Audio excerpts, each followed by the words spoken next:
Hey, good morning, everybody. Sorry, I'm running a few minutes late. Let me see. Let me make sure that I am completely on. Oh, sorry, I'm running a few minutes late. Hold on. Let me see. Let me make sure. Okay.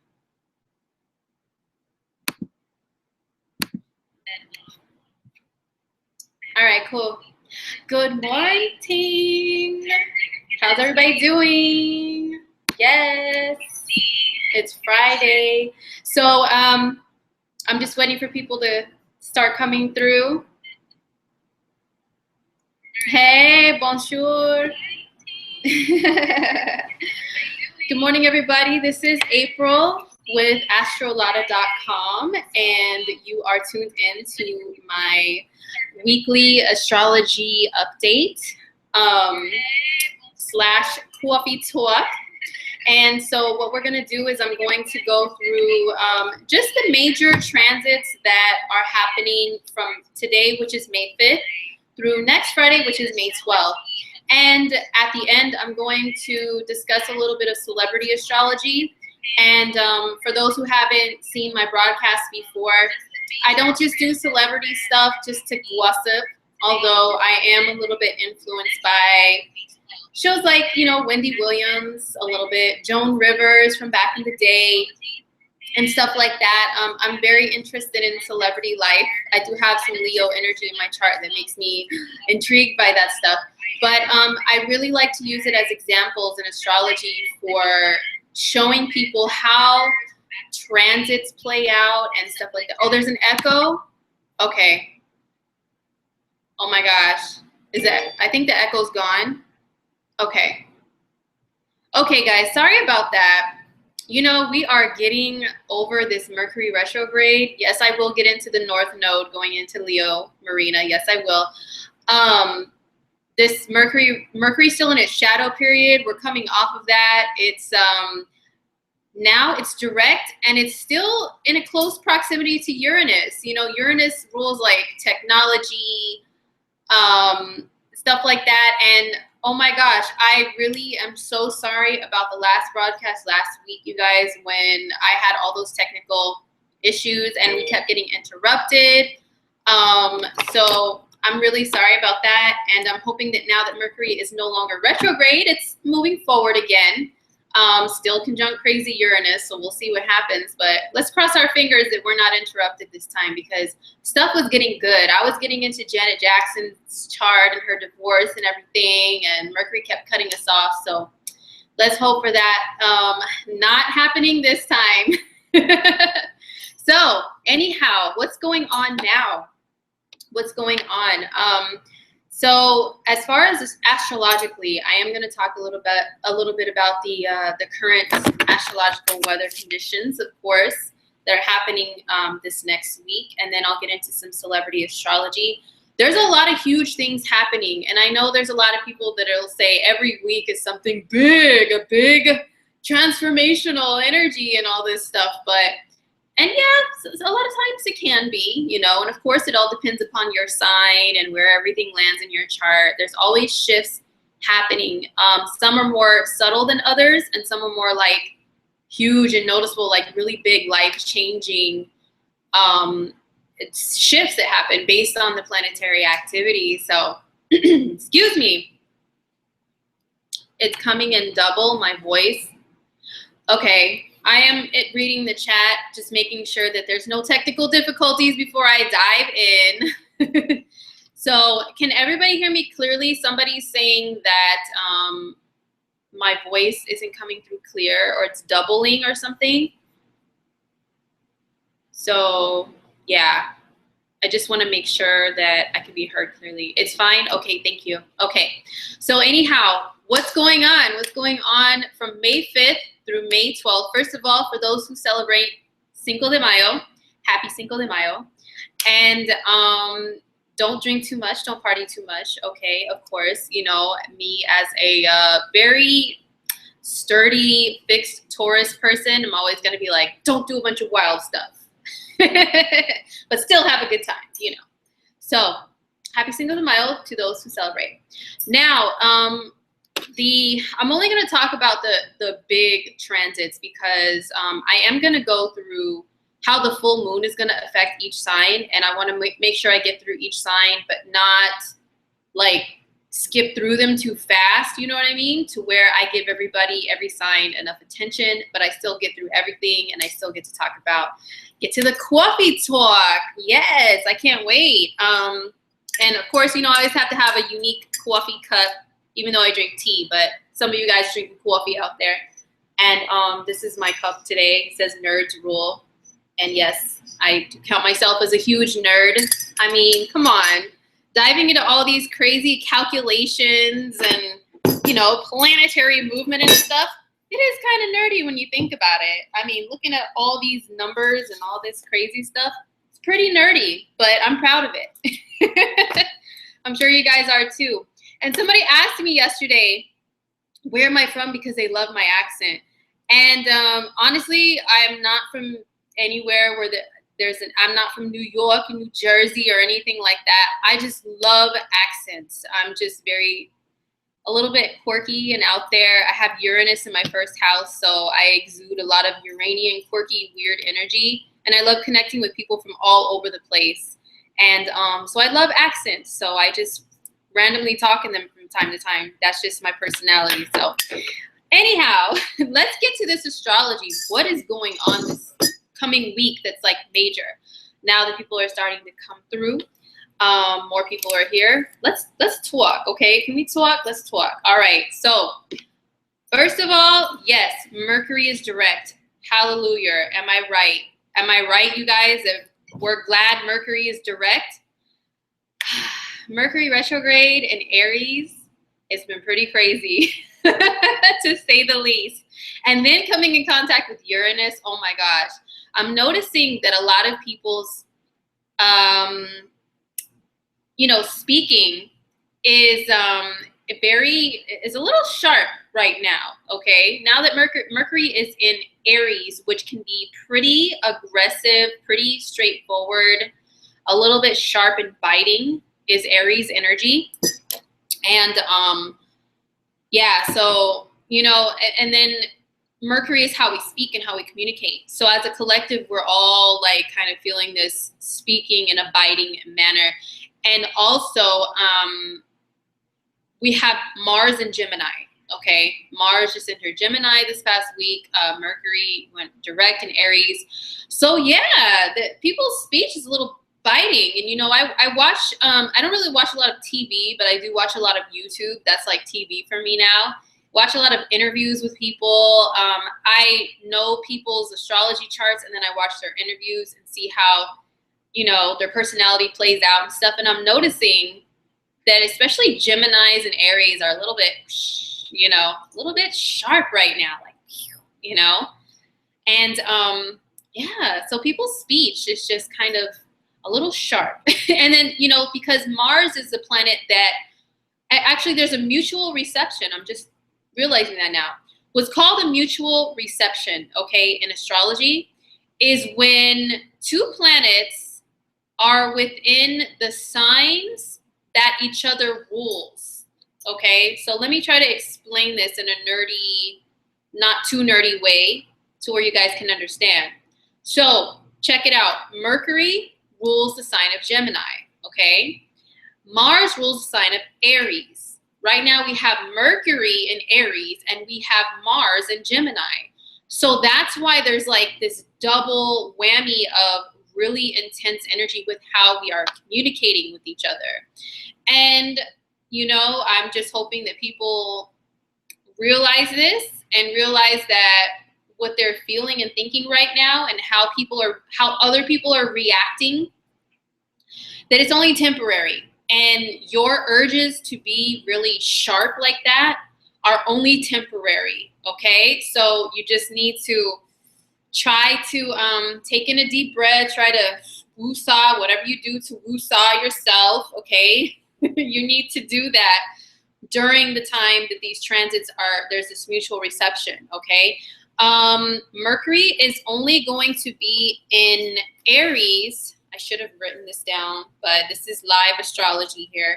When does Mercury enter Taurus? I'm sure I'll talk about it more once we get to that week, but Mercury will enter Taurus on about the 16th of May, okay? So then things should calm down a little bit as far as people being like, meow, you know? It should calm down just a little because Mercury in Taurus is a lot more soothing, calm energy. It's ruled by Venus. It wants everybody to get along, to be diplomatic, to just enjoy life, enjoy the good things in life, you know? And Mercury in Taurus is not very high strung, like as high strung as maybe like an Aries energy or a Gemini energy would be. It's very like, let me think before I speak.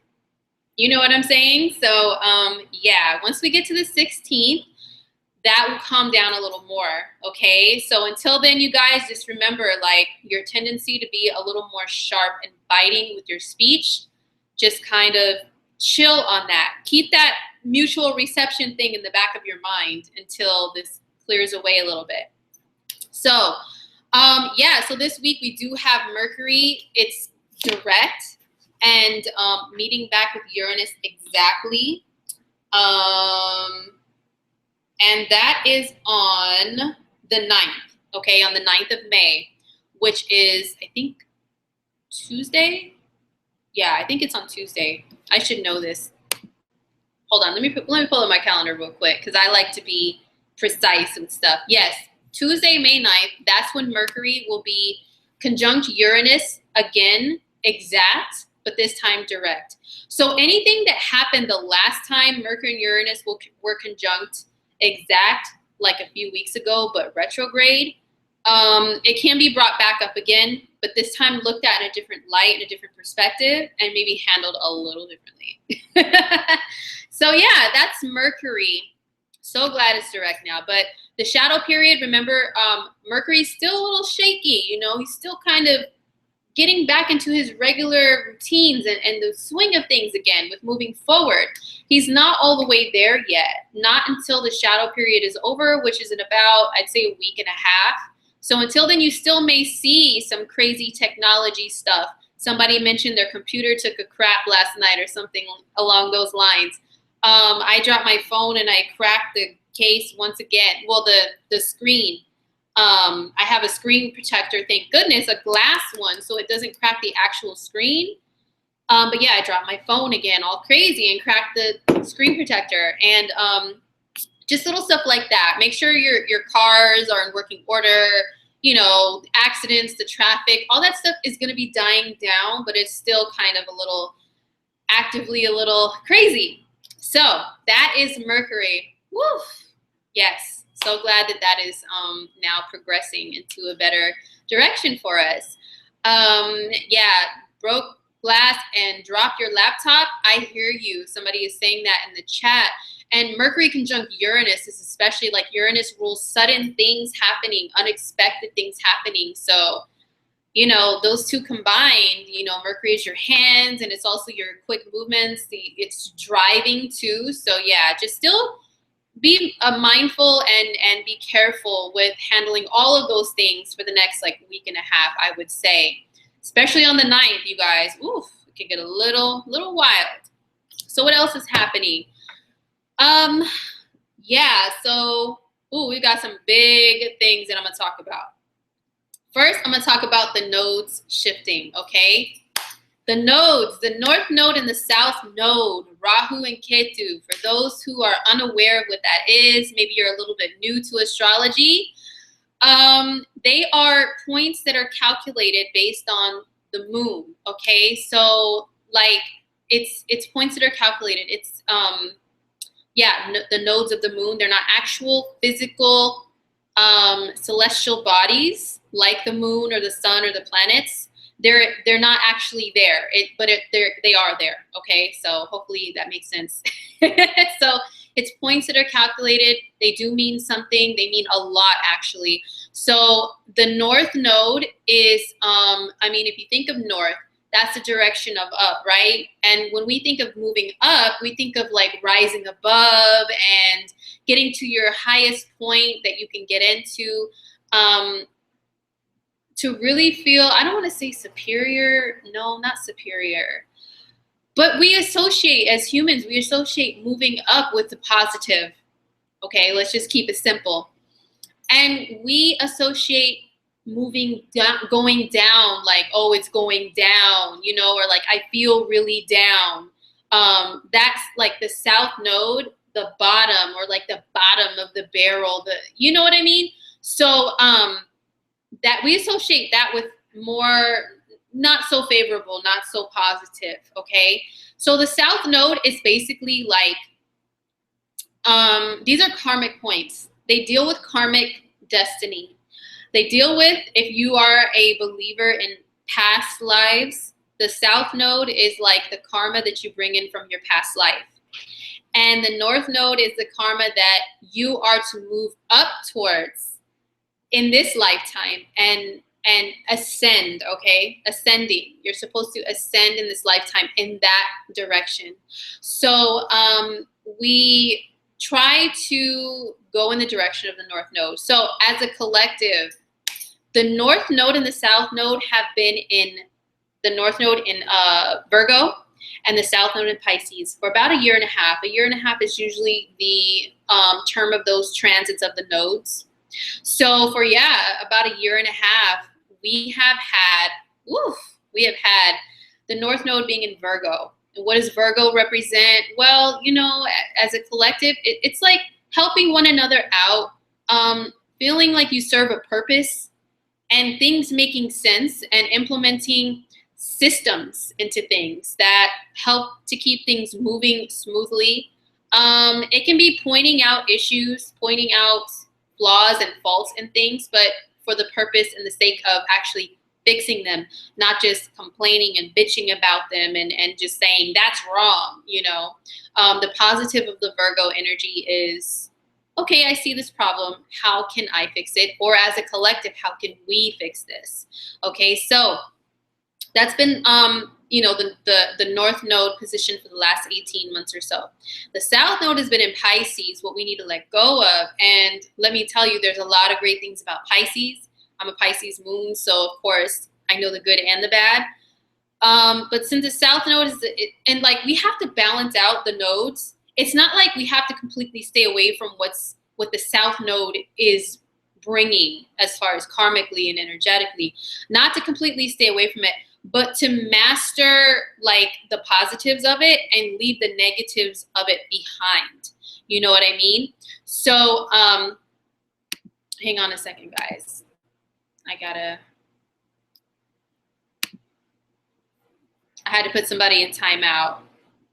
Okay, that's all I'm going to say about that. So yeah. Oh, okay. Yeah. So anyhow, about the nodes.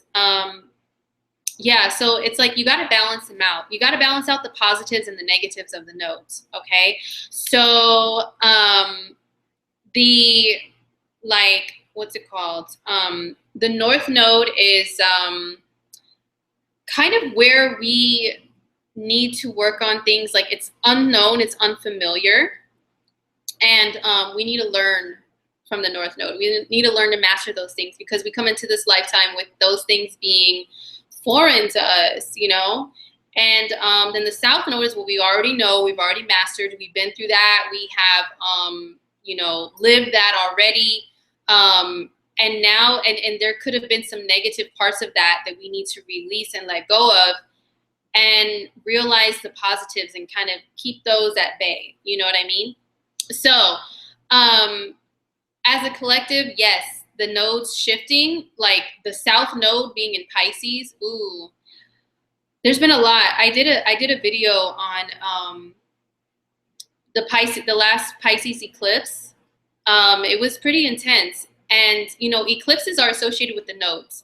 Whatever signs that the nodes are in, those are the signs that most of the eclipses are going to be in too, okay? Because they're both associated with the moon, the transits of the moon. So, you know, we had the last eclipse in Pisces that we're going to have for, I think, about 18 years, or they may, yeah. don't quote me on that.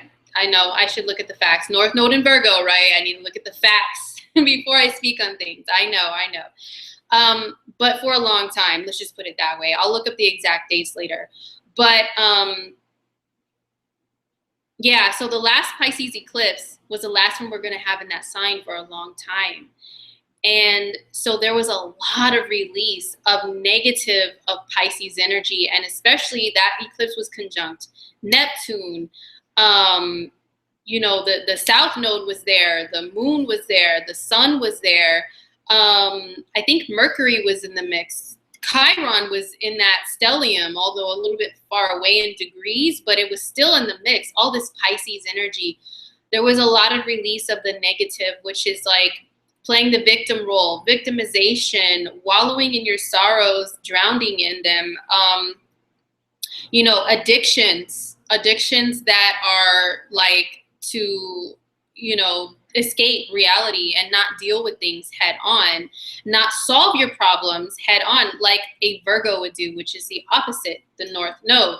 So yeah, like there was a big karmic release, you know, as a collective of like the negative Pisces stuff, and to learn to utilize more of the positives, which is like compassion for one another, not just human beings, but animals, all beings, you know, compassion. There's just so much, you know, but I really want to get into the nodes shifting signs into, you know, the new signs they're going to go into. And the nodes, when they shift signs, they actually move backwards. They move, they don't move in the same order as all the planets. All the planets move like around a natal chart. For example, here, hold on. Well, I don't want to show this person's chart.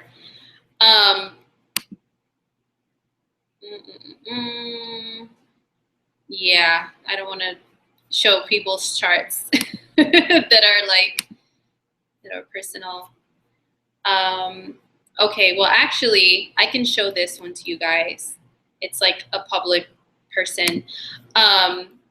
So the singer Sierra, she just had a baby. I know some people are like, who, what, who's that? Wow, okay, hold on. Let me show you. That's so weird. Oh my gosh, stop. No, stop. Oh my gosh. Okay, still some Mercury shenanigans going on here. Hold on. I wanted to show just an example of, okay. So let me see if this works. Hold on here, guys. I just wanted to show you guys something. I love to give examples that are visual, because there's a lot of people who are new or don't really completely understand like all the lingo of astrology. And yeah, they don't understand all the lingo, and I like to show examples. Okay, you know what? This is taking too long to do that, so forget it.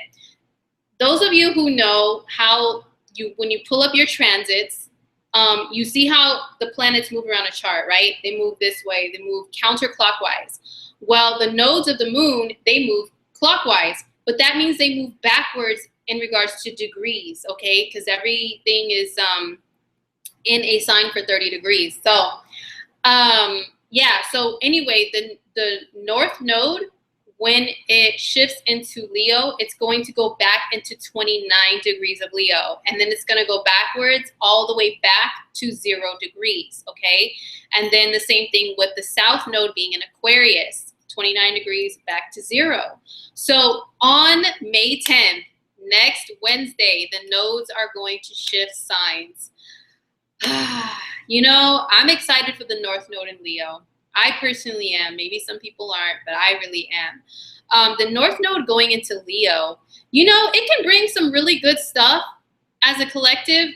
You may see a shift, like, of people going back to being obsessed with, like, celebrity stuff and fame and notoriety. You know, you can probably see more of that coming out.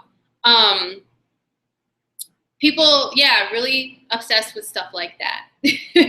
But Leo energy, besides that superficial celebrity stuff, it it's about the heart. It's the heart chakra.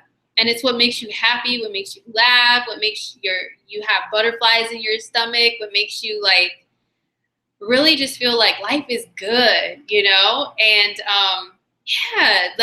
so, you know, the North Node going into that direction and it being beamed upon us as a collective, it could be a really positive thing for all of us.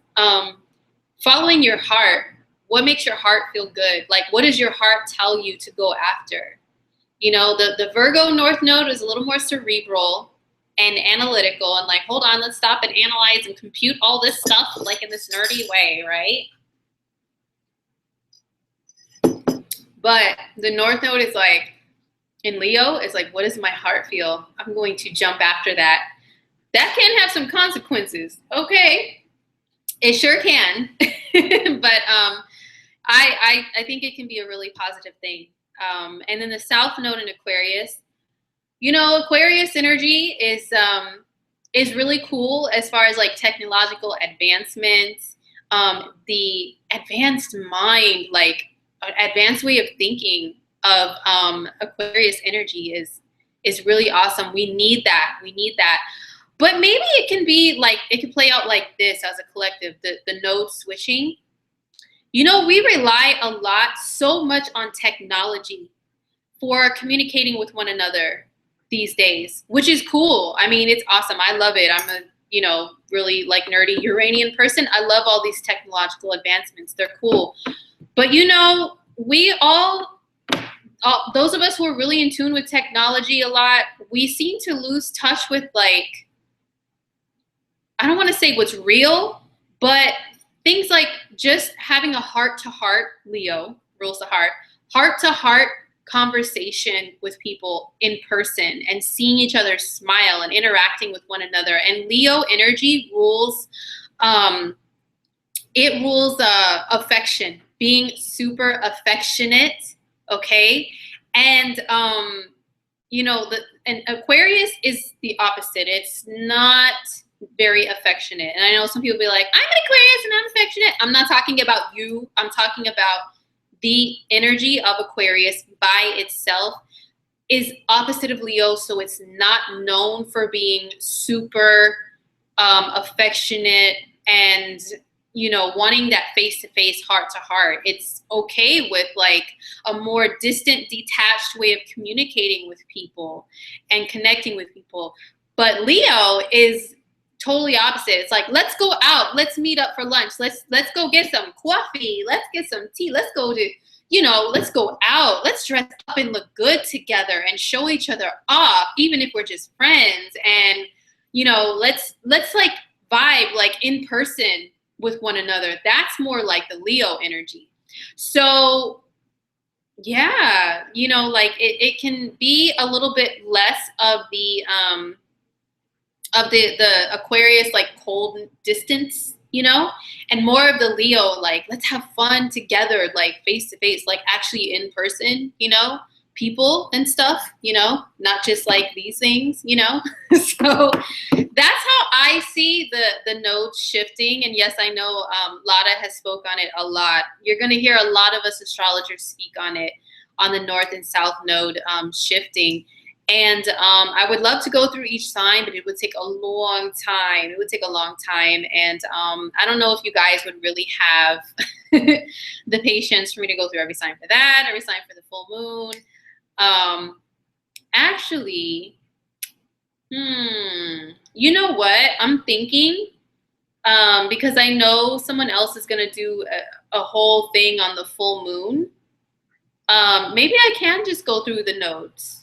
Let me know what you guys think in the chat. I am going to go cover the full moon just in general, but let me know in the chat if you guys want me to go through every sign for the nodes or for the full moon during this stream, because I would love to do both, but I got to get to like all these things, and I don't want this to be a 2-hour long thing and people are bored out of their minds. So let me know.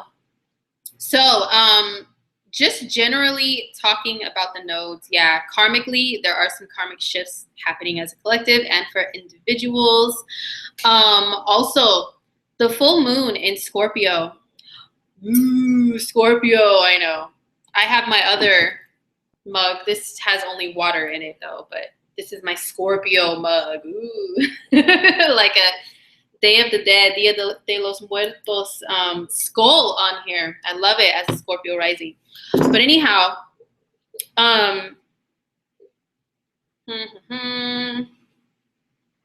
okay. Yeah, I'm getting a lot of people. Looks like the majority of people are saying the nodes. Let me go through the nodes. Okay. So I am going to touch on I'm going to do the nodes, and I am going to touch on the full moon just a little bit. So let's go through these nodes really quick. What are these shifts going to be? How are they going to be affecting every sign? Hold on. How are they going to be affecting every sign? What's going to be your main focus for the next year and a half or so? And then what's going to be like what you need to try to, like, what are you going to have to balance out? That's going to be the nodes. So let's go by the signs. So Aries, the North Node being in Leo.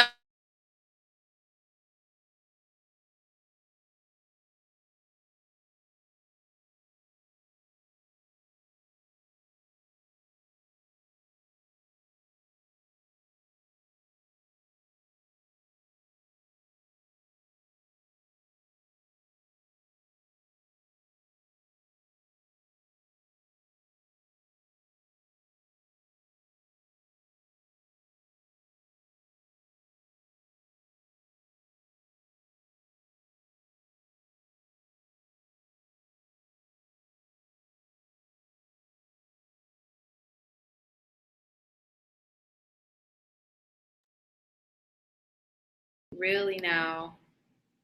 Don't do this to me again.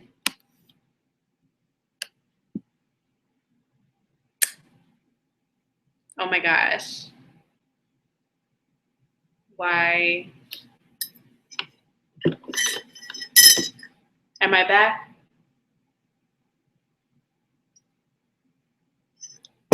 Okay. Thank you guys for being patient. Sorry about that. Okay. So let me start again.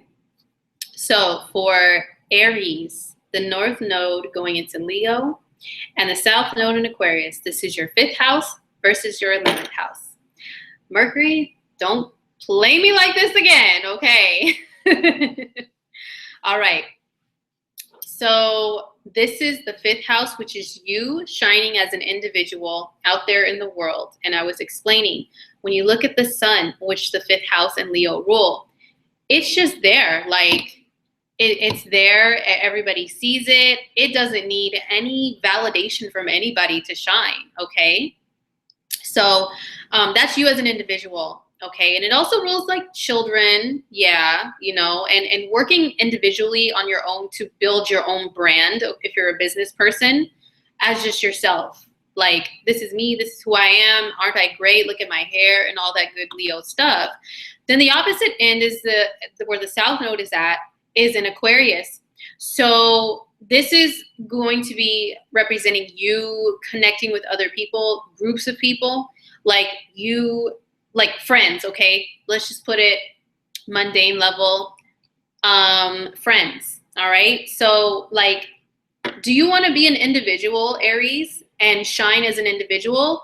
Or do you want to depend upon other people, like networking with people, connecting with others, validation from others? That's going to be your kind of like push and pull energy. So hold on. Yeah, that's going to be your push and pull energy for Aries. It's like individuality versus being a part of a group. Okay. So yeah, it's like your friends or groups are going to be pulling at you. The pull of the South Node is going to be like, hey, Aries, join this group, be a part of us, like, you know, mix in with us and do what we're doing as like-minded people. And then the North Node in Leo is going to be telling you, no, like, do your own thing, Aries, do your own thing, be an individual, shine, like, you know, that's going to be the lesson for Aries for the North and South Node changing signs. So for Taurus, The North Node is going to be in Leo in your 4th house, and the South Node in the 10th. This is major because this is the, like, anything that's on the axis, 1st, 7th, 4th, 10th, is like super, like, huge life changes, because the 1st is yourself, your body, your life path. The 4th is your home, your family life. The 7th is your relationships with people, like including your serious relationships. And then the 10th is your place in this world, your legacy, your career, whatever you want to call it. Those are like the 4 main things that are like important to human beings, right? So anything that's on an axis, on one of those axes, I think that's how you say the plural, is going to be huge shifts. So Taurus is really huge shift. Your main focus for a lot of Tauruses, you may have to shift your focus away from career, which is the South Node up here in the 10th, and more towards home and family life. What can happen is you may have family start depending upon you more. You may have to work on more family issues. You may have to like actually physically build a house. It's all about like building a comfortable home environment and building like the ideal family life that you want, if that's something that you want, Taurus. And if you want to, you know, if you want to become a parent, this can be the year where that's going to be more of a focus for Tauruses. Your mind's going to go there. Also, and so career, it's like still going to be calling you, like pulling you. Whenever you're going to have like a family thing, like, okay, I want to be more of a family person. I want to make sure I stay home. I want to make sure I take care of my kids. I want to make sure that I find the right marriage partner to build a family with. I want to make sure that my parents are good if they're aging, or any like, older family members or family members that just need care. I want to make sure that they're taken care of. You want to focus on that, Taurus, but then career is going to still have things popping off and going on. Like, hey, Taurus, what about your career? There's going to be opportunities being presented to you, Taurus, that are like huge, but then your family is going to be like, what about us? Or your home life, it's going to be calling you at the same time. So it's a magnetic push and pull. That's what the nodes are. So for Tauruses, that's what it's going to mean. Career versus family, but you're going to be called to, like, you really need to focus more on the family part than career. And I know that's hard for Taurus. I'm a Taurus too. And like earth signs, we like to work. We like to earn money. We like, comfort and stability. And so it's going to be so hard to pull ourselves away as earth signs away from the career stuff. But family is going to really start needing Tauruses. So that's the node shifting for Taurus. So for Gemini, the North Node is shifting into Leo in your 3rd house, and the South Node is in your 9th. Wow. So, okay, Gemini in 3rd house is pretty much the same thing, or very similar. Okay, Gemini, you're the 3rd sign on the zodiac wheel. Anything that we talk about in astrology that's 3rd house is like a Gemini energy. Okay, so this is like, Gemini stuff. I mean, just putting it simply, Geminis, you're going to be called to be doing more Gemini-like stuff, okay? You're going to be called to be more active, maybe in your community, but like your smaller community of people, which is, of course, the 3rd house. Siblings and cousins are commonly mentioned, uncles, aunts, your neighborhood, maybe being more active within that, teams, like teams that you're on, including in work environment teams, co-workers. That's also the 3rd house. And just kind of like, Gemini stuff, picking up information swiftly and quickly and running with it, and being a messenger, communicating that quickly to people. So some of you guys may be called towards more of that, like than, the South Node in the 9th house, which is more like taking your time to absorb all this information, like reading long books, versus reading an article real quick, like a quick headline. Okay, that's Gemini, is a quick headline. Sag, ninth house, is more like, let me read a long freaking thick book, like college level stuff. Okay, and the ninth house is more like teaching and preaching, like really like preaching more. Like, I have all this knowledge and I'm going to teach it to everybody, and maybe even become a little preachy, you know? That's ninth house. Third house is just like, let me just have a quick conversation that's casual with people, get this info out, have a little exchange of knowledge really fast of the surface level stuff, and keep it moving. So Geminis, this is going to be a little bit enjoyable for you because it's going to be like in your element. So you're going to be called to do more Gemini-esque things. So that's really cool for you guys. So for Cancer, the North Node is shifting into Leo, which is your second house. And the South Node is shifting into Aquarius, which is your eighth house. So interesting for Cancers. Okay, so the second house, Cancer, that is how you earn your money as an individual. That is you working like at a job and earning a paycheck, pretty much, just to keep it simple. That is you sustaining your own resources as an individual, not depending upon anybody else, not calling mommy or daddy or grandma, grandpa, can you send me money? I can't do it. I can't pay my bills. No, the second house is very DIY, do it yourself. Like, I don't want to ask anybody for help. I'm just going to do this on my own. I'm going to handle this on my own. And if I can't afford it, I'm not going to buy it. That type of thing, you know, or let me make sure I'm conserving my resources. Like, I'm not wasting a lot of water or electricity because it can run out. You know, that's the second house versus the eighth house, which is other people's money, as it's commonly said. It is asking, like I mentioned, family for money, you know, like feeling like you always have some sort of backup for money, which, I mean, that can be good, but remember, this is a push-pull balance that you got to work out. So it's not like Cancer, you have to totally let go of sometimes, occasionally, maybe borrowing money from somebody that you trust and you're like genuinely going to pay it back. It's not saying like completely just be alone and like if you're stuck, like you really can't pay a bill and it's life or death, don't ask anybody at all. It's not that. It's making sure you understand those situations clear enough to where you really only depend upon somebody if it's an extreme life or death emergency, which is the eighth house also. So a lot of Cancers, like, I know like Cancer energy in general is the energy of the home, the mother, staying home, taking care of the kids, rather than going out in the workforce and being a career person, which is their opposite, Capricorn.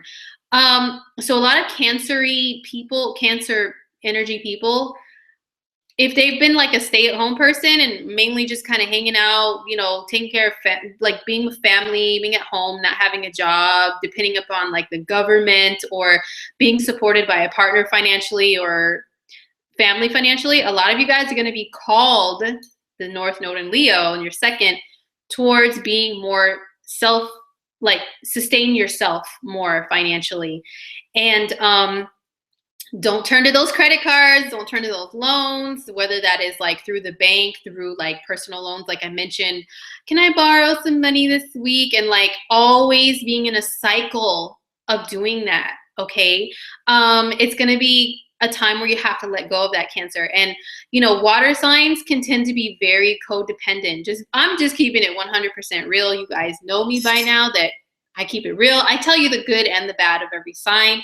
So I'm not picking on anybody. I know I always feel like I have to give that disclaimer with Cancers. I'm not picking on you. I'm telling the absolute truth like I do for every sign. Good or bad. So water signs like Cancer can be codependent, especially upon family. This is going to be a year and a half where if you don't make that change yourself, Cancer, to where you're like, you know what, I'm going to actually get a job. I'm going to just depend upon my own resources or whatever. You may be forced into that, you know, especially when the eclipses start happening of Leo and Aquarius. You know what, if we all are not following the North Node and like balancing out the nodes ourselves, the eclipses may force us into situations that are not going to always be so pretty, to where we have to do that. So for Cancers, it's letting go of codependency and being more self-sufficient. That's all I have to say about that. Okay, so next up is Leo. Oh my gosh, Leo, the nodes shifting. Really, really good. This is like so important. Okay, I'm excited for Leos. Because Leos, this is the North Node shifting into your sign, your first house, your body, yourself, your life path, you. It's all about you. The South Node is in your opposite, Aquarius, your 7th house of relationship, okay? So this isn't saying, oh my gosh, I have to be single for a year and a half. Not necessarily, Leo.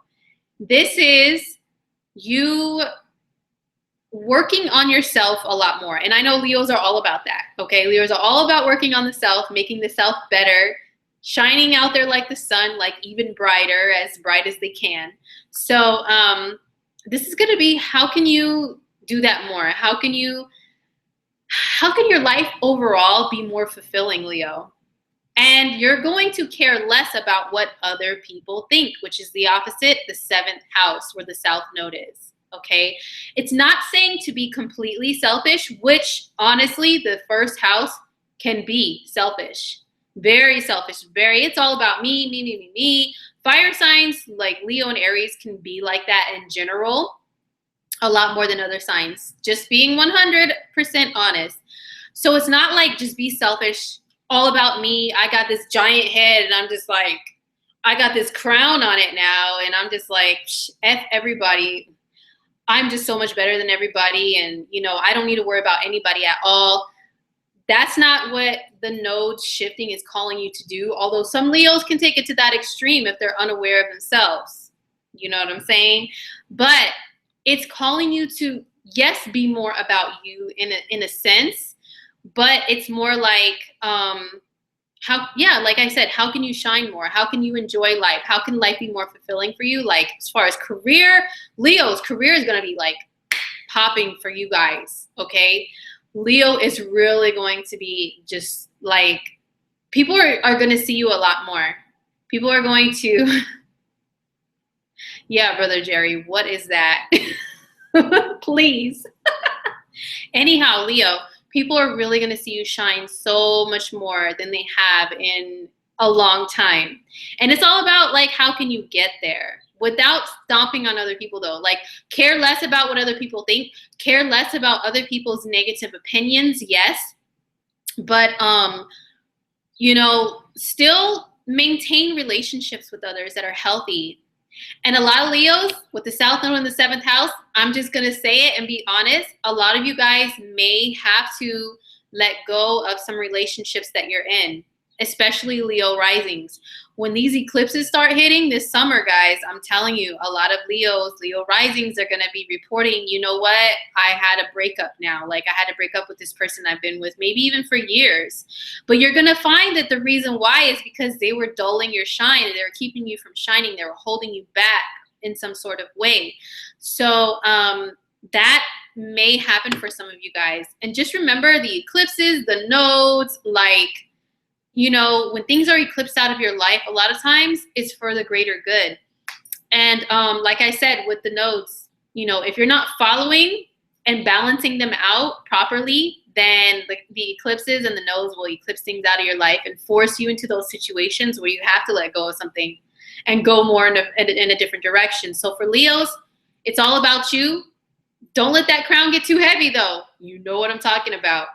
But maintain healthy relationships, but just don't care about what the haters, I hate using that because, but a lot of Leos use that word. Don't worry about what naysayers and haters and because the 7th house is all about caring about what other people think, their opinions of you, and pleasing other people. And therefore you may like dull your own shine and hold yourself back because, oh, these people may not like what I'm doing.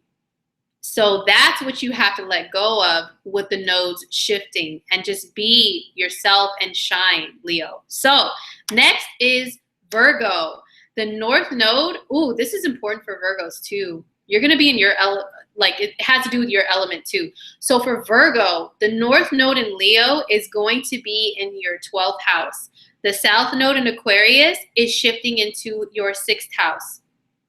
This is interesting and tricky for Virgos. Let me tell you why in a sec. I'm sure Virgos would appreciate my nerd cup. Virgos are nerds too. So, and that wasn't a diss, Virgo. Nerds are cool. So, Virgo, the North Node in your, I haven't gotten to Aquarius yet. I'm on Virgo, Brittany. So, Virgo, the North Node is in your 12th house. This is the house of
what is going on? It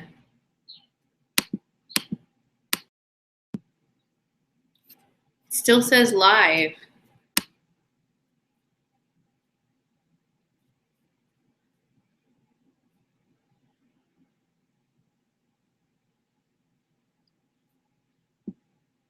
I'm not sure what's happening here.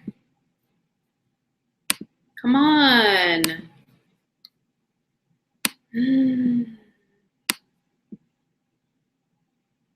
Yeah, isn't it ironic how I get to Virgo, the sign ruled by Mercury, and then this thing like tunes out again?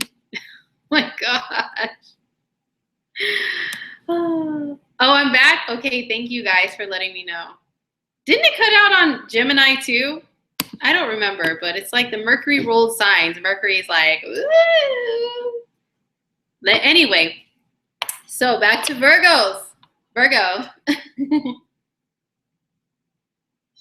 So Virgo, the South Node shifting into your 6th house is about you letting go of your negative Virgo traits. And you guys have them. I know you don't like to admit that you do. You don't like them being pointed out, but hey, I'm just going to be honest with you guys. I mean, I have 6th house energy, which is similar to Virgo. So I get it about the Virgo 6th house negative stuff. I get it. So it's all about balancing out those things, which are, like I mentioned before, we went off the air, being too critical, too overly analytical, too, you know, Virgos are here to fix problems, to fix things, but not to, and to point out what needs to be fixed in the world. And you guys are really good at that. But at the same time, it's like, if you overdo it with that, people will take it as complaints. Like, if you're just pointing things out, what's wrong with this, what's wrong with that, what's wrong with that, what's wrong with that, and not actually going and making an effort to fix it, then it just comes off as complaints to other people. So I guess it's working on keeping that under control. So that's what the nodes shifting for Virgos is going to be, working on those Virgo things. And also, like, you know, Virgos are very practical, which we need the practicality of Virgos. We really do. We need you guys. We need you guys to implement systems. And like I mentioned earlier with like the North Node when it was in Virgo, for the last year and a half, we really need like systems and for things to make sense. We need you guys for that. So it's not saying to let go of that part of your personality, Virgo. Okay, we need you guys' help. You guys are the helpers, the fixers, the workers, you know. But don't overdo it with the work for yourself. Because Virgo, okay, you guys will like work and work and work, and you guys will not even stop to take a drink of water a lot of times. Okay, like I mentioned, I'm a 6th house sun, so, and a 6th house Mars, which is similar to Virgo. So I do the same Virgo stuff. Okay, work, work, work. Don't even stop to take a drink of water. You have to really like remind yourself to take care of yourself, because you feel like you're here to serve a purpose, and you like get fulfillment out of that. Even though Virgos may not smile all the time while they're working, it's because you're doing your duty, your job, you know? So it's like, what is there to smile about? This is what I'm supposed to be doing, right? So you can do that so much and get caught up in that you forget to take the time out to relax and take care of yourself, and just forget about all the practical crap in the world, which is the 12th house, where the North Node is going to be for the next year and a half. So Virgos, that is going to be an ultimate lesson for you guys. It's like Virgo and Pisces are opposite, and Virgos can get very annoyed with Pisces energy, okay? And the 6th and the 12th house axis is like the same thing. You know, 6th house energy can get annoyed with 12th house because they see it as like being very like impractical, illogical, just kind of believing in anything, believing in fairy tales. You'll just like, you'll just believe anything. You don't check the facts. You just like, oh, this happened and it happens for a reason, and I totally believe in it without checking the facts. That annoys Virgos to the core, let me tell you. And 6th house energy, it's annoyed by the 12th house because of that reason.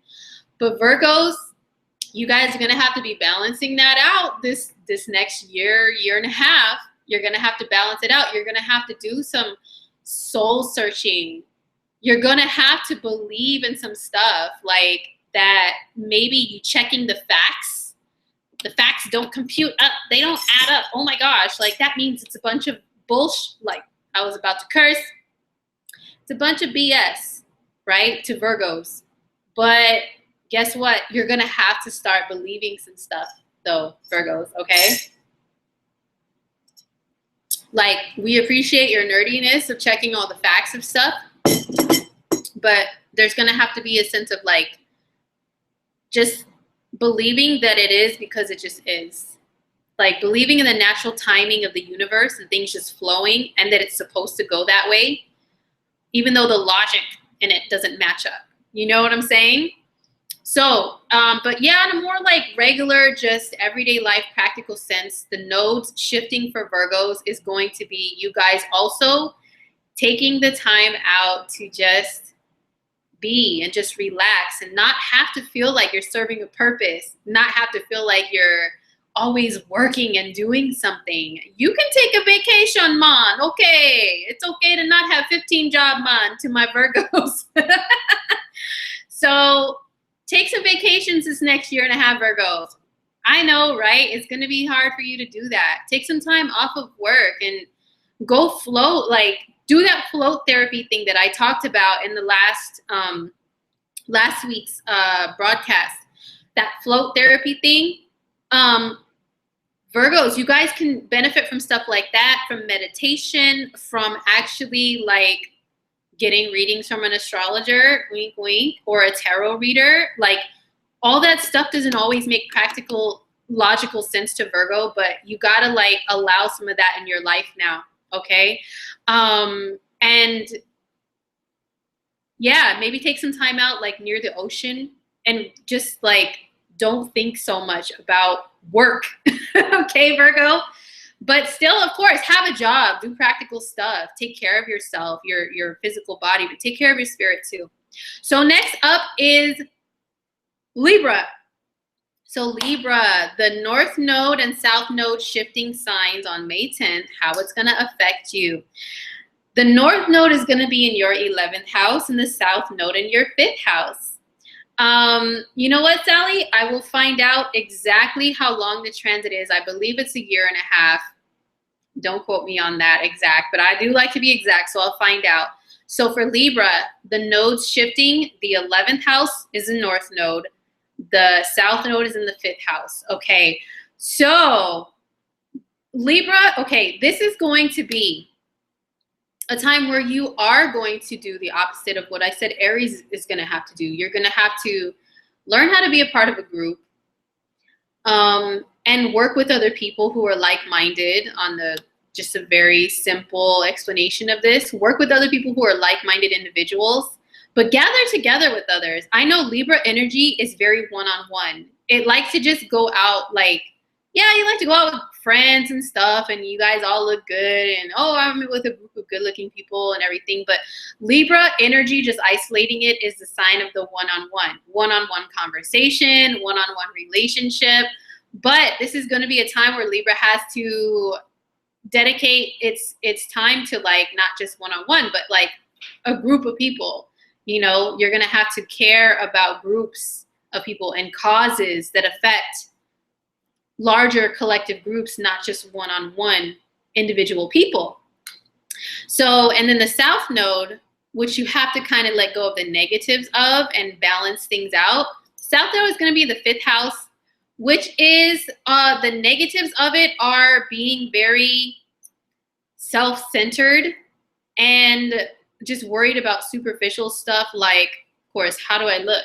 How does my hair look? Like, is everybody paying attention to me and looking at me? I mean, aren't I fabulous? Like, just sitting here doing nothing, not representing anything, not really speaking about anything. I'm just here, like, with a crown, you know, looking good and just doing nothing. And I'm just being celebrated. You know, that's a negative part of the 5th house. Okay, so I would say that that's going to be a little bit of a lesson for Libra, is letting go of stuff like that. And I'm not saying, oh my God, Libras are all like that. Okay, but I'm just saying, like, the south node shifting there can kind of pull you karmically back towards acting out like that. And you're going to have to look to your north node and say, like, no, I'm not here. This isn't like what I'm supposed to be doing right now. And yes, this is for Libra, sun, moon, or rising. Okay. All this stuff I'm talking about is for your sun, moon, or rising sign. So yeah. So anyhow, for Libras, yeah, it's going to be like, and accepting people who are a little bit more quirky and different, excuse me, connecting with groups of like-minded individuals that are at the same time different from you.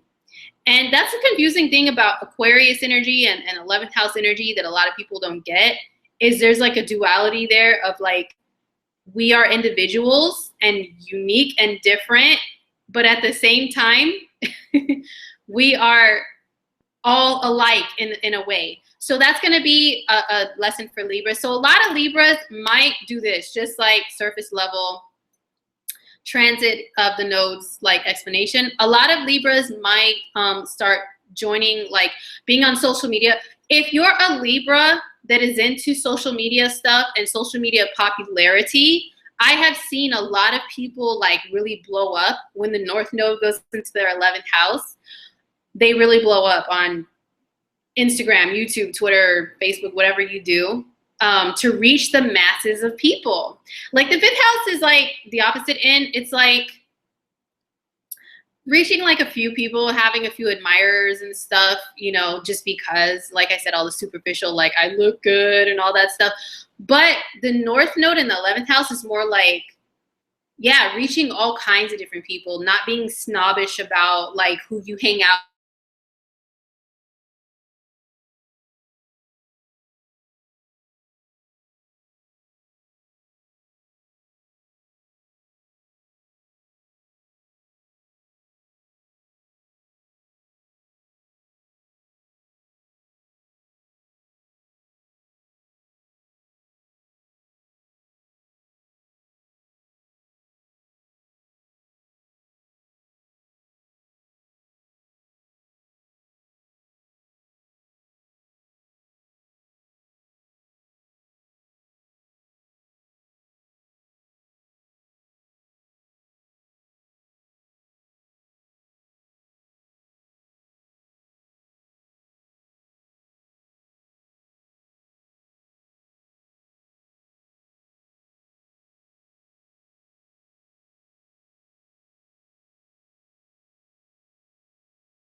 rising, so I don't know. Sorry about that, guys. Am I back? I know. Mercury, yes, I do the same thing. I wish I could be like typing in the chat with you guys too. I would be like typing in that fist emoji like this. Okay. Somebody said Kim Kardashian will be popular again. Maybe, you know, or maybe she might be like moving towards a greater cause rather than like just being popular because she looks pretty or whatever, you know. Maybe Kim might start doing some humanitarian stuff, which is also the North Node in Libra. I mean, the North Node in the 11th house is doing humanitarian stuff rather than just like worrying about yourself and how good you look and how much you want to shine. It's like, how can I help humanity? Okay, so maybe Kim might, you know, make that shift. However, Kim is a Sag rising, so the North Node in Leo for Sag is that's their 9th house. Yeah, so maybe she might start educating herself on something more broad and like traveling to like do humanitarian stuff around the world. Yeah. Okay, so since I'm back, let's dive into Scorpio. The North Node in Leo, South Node in Aquarius for Scorpio. Now, this is going to be a little bit of a challenge for Scorpios. And I'm a Scorpio rising, so you know I've studied this like hardcore for Scorpions. So check this out. Yes, the nodes are going to be conflicting. Yeah, if you say, for example, like your sun is in one sign that I'm talking about and your ascendant is in another, this is going to be a really huge push and pull for you, like back and forth energy of like, you're going to be pulled down by your south node towards one area and then pulled up, like always, like it's like you're going to be like on a cross, or like magnets are pulling at you from both ends. That's how it feels, you know, this north and south node stuff. So for Scorpios, this is going to be North Node in Leo in your 10th house of career, South Node in Aquarius in your 4th house of home and family life. So what does this mean for Scorpios? Let me tell you guys, a lot of Scorpios, you're going to see them in the media and stuff really take off and like really become seen more and become more popular. And for Scorpios, that's a little scary for us, right? It's a little scary because, okay, so Scorpios, this is really important because the day that the nodes shift, which is May 10th, there's also a full moon in Scorpio, okay, in our sign. That happens on the same day, all right? So I feel like for Scorpios, and also Jupiter is moving into Scorpio in October of 2017 during the time that these nodes are shifting. So yeah, it's going to be, Scorpios are really going to be accelerating in career. Yes, Scorpio moon, Scorpio sun, Scorpio rising. It affects all three, okay? So yeah, Scorpios are really going to be accelerating in the career field. What they want to do to leave their legacy to where people remember them by and know them by being well known. Scorpios are really going to blow up in the next year and a half, okay? Because of the nodes shifting into their 10th house of being seen by the world and career. And also Jupiter is going to be in Scorpio in your sign, and Jupiter brings really great. Are you serious? God, I'm so sick of this. This is like,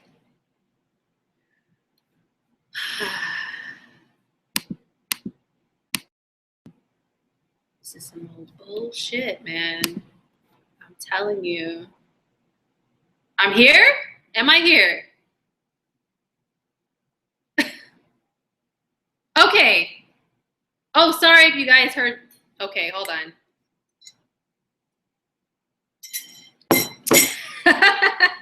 You guys probably caught my Mercury and Uranus and Aries moment where I was like, beep, beep, beep, beep, beep, beep, beep. Okay, anyhow.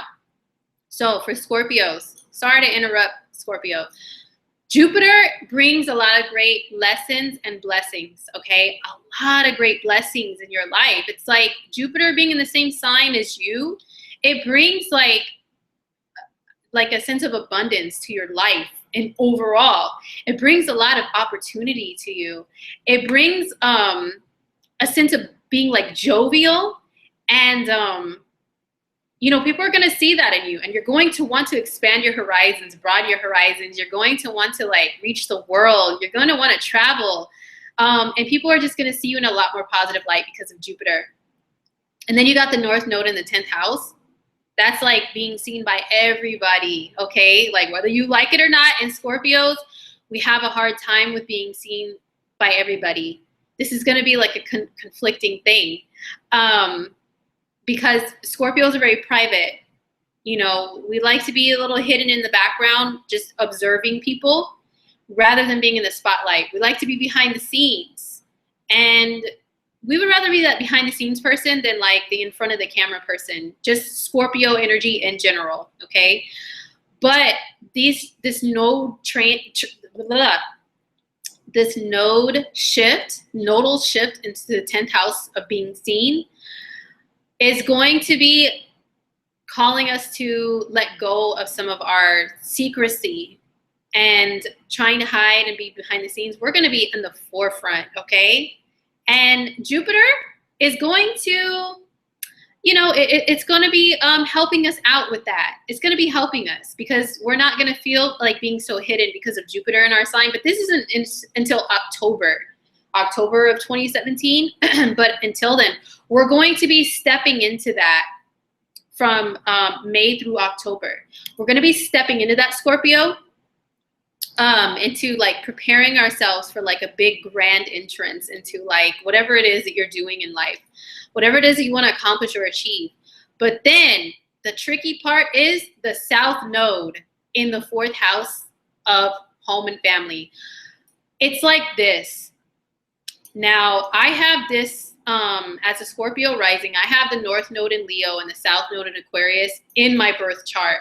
So this is like a life theme. So this is going to be even like a life theme for Scorpios. Whenever you want to accelerate in career, some family stuff like pops up and calls for your attention and pulls you back down to the 4th house, to the root of your life. So you're like, hey, I'm up here. I'm shining out to the world. I'm reaching all these people. I'm doing this career stuff, this big life stuff. But then it's like, you know, then there's family that's like, hey, what about us down here? You need to pay attention to us. You need to make sure you're paying attention to family, you know, or a family event happens that's like crazy or, God forbid, tragic, hopefully for none of us Scorpios.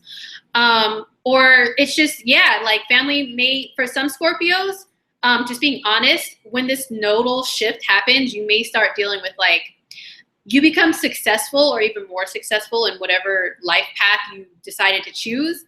And you start having all these successes and you're like, woo, you know, living it up and enjoying it. And then some family might start hating on you, Scorpio, and being like, look at Scorpio. They think they're like Mrs. or Mr. Big Stuff over here. Like and then they might start trying to, because the 4th house of home and family, it can be like,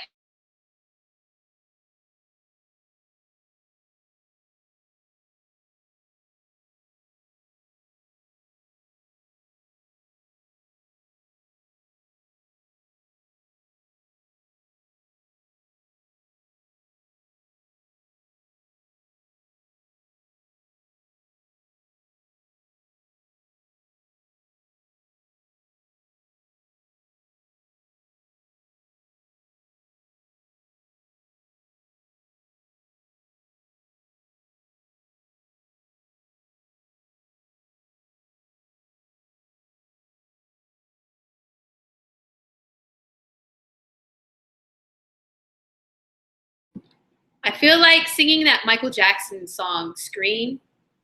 Stop messing with me. You make me want to scream, like Michael and Janet. Oh my God. Am I back yet? Stop messing with me. Shimon, Mercury, Shimon. Make me want to scream. Okay, I'm back. Anyhow, let's speed this up. So Scorpio, you get the point, okay? Family may, you know, have some things happening that require your attention. So the lesson here, the push and pull with the North Node in Leo, the South Node in Aquarius for Scorpios for the next year and a half, starting May 10th, is don't forget about your family. Take care of home. Yeah, I have to talk to my service provider. I think they're totally whack. And I pay way too much for them for this stuff to be happening. So, but yeah, so, you know, make sure you don't forget about your family. Make sure you don't forget about home life, but don't let them drag you down and hold you back from success.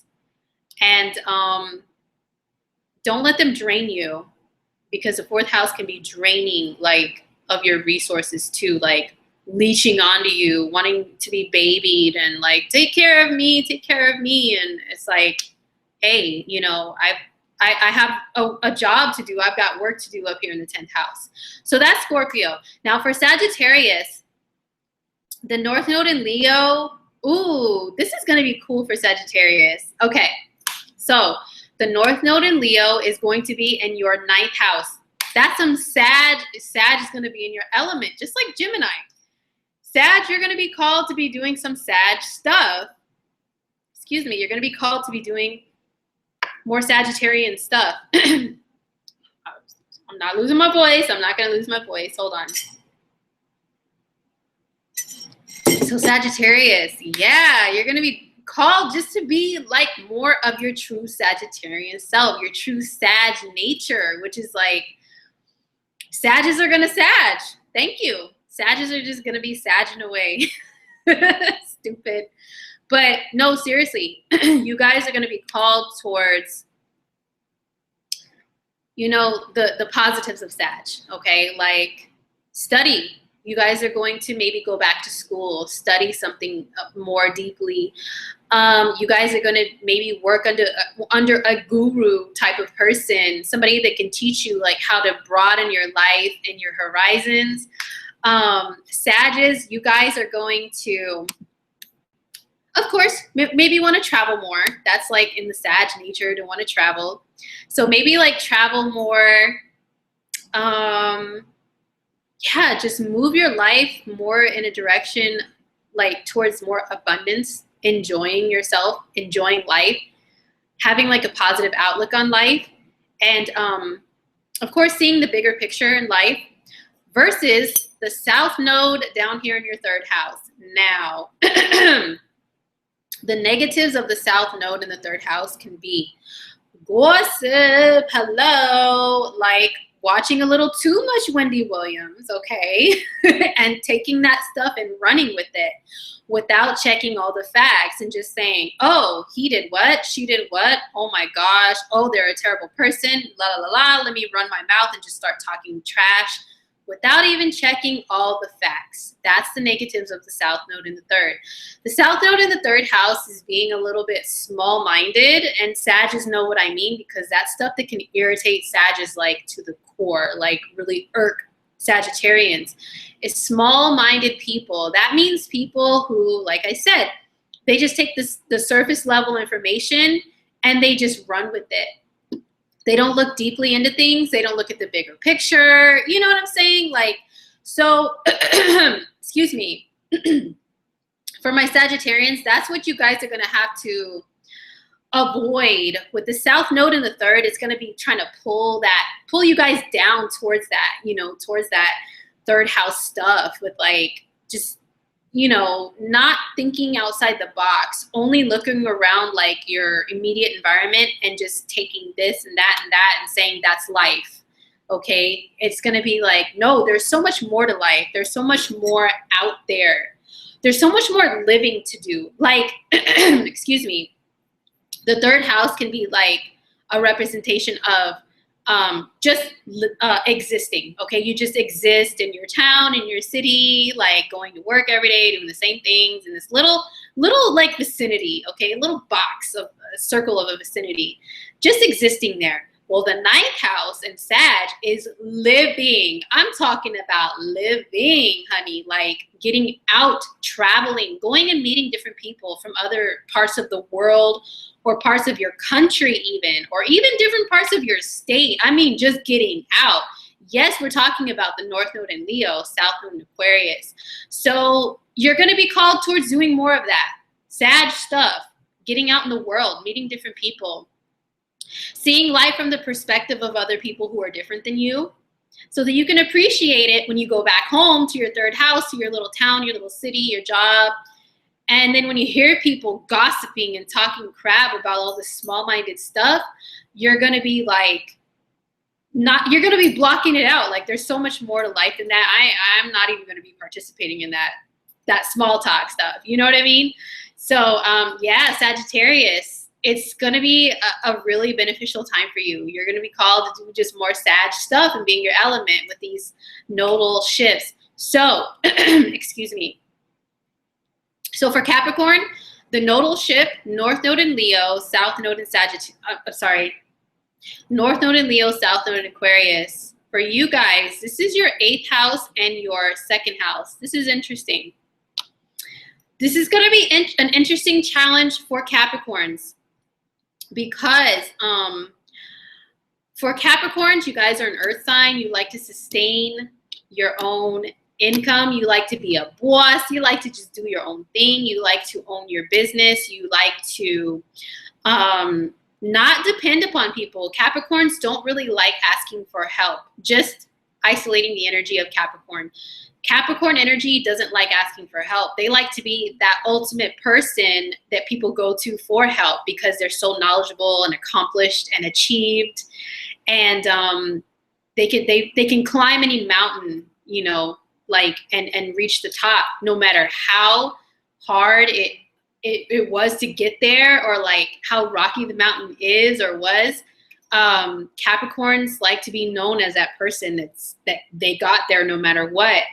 So the South Node being in your 2nd house of how you earn your money, how you sustain your life, your resources, is going to be a little tricky for Capricorn, because it's the South Node there is going to be calling you like away from that, or to stay away from the negative manifestation of that, which I guess the negative manifestation of the 2nd house can be being too materialistic, like way too materialistic, to where the negatives of the 2nd house is like thinking that only the material world is all that exists, pretty much. Okay, that's everything. Everything is only the material world, like what you have, like what car you have, how kind of home you have, your material stuff around you. Buying a bunch of just stuff, having stuff around, okay, is a negative of the 2nd house. So fixated on stuff, physical stuff, that you forget about the opposite, which is the 8th house, which is the 8th house deals with like unseen. It deals with like connecting with people emotionally on a very deep level, and not caring so much about stuff as you care about like feelings. Feelings can't always be seen. Like in a literal sense, you can't see feelings, right? You can see expressions of feelings, but you can't see feelings. Okay, so Capricorns are going to be called away from being overly materialistic, the South Node in the 2nd house, and more towards what is there beyond the material world, like exploring maybe things that are occult, maybe things that are like that you can't see, but you know, like you just know and you sense. And that can be hard for Capricorns too, because they're very practical in their mindset. They're very like, what's in front of me is what I believe.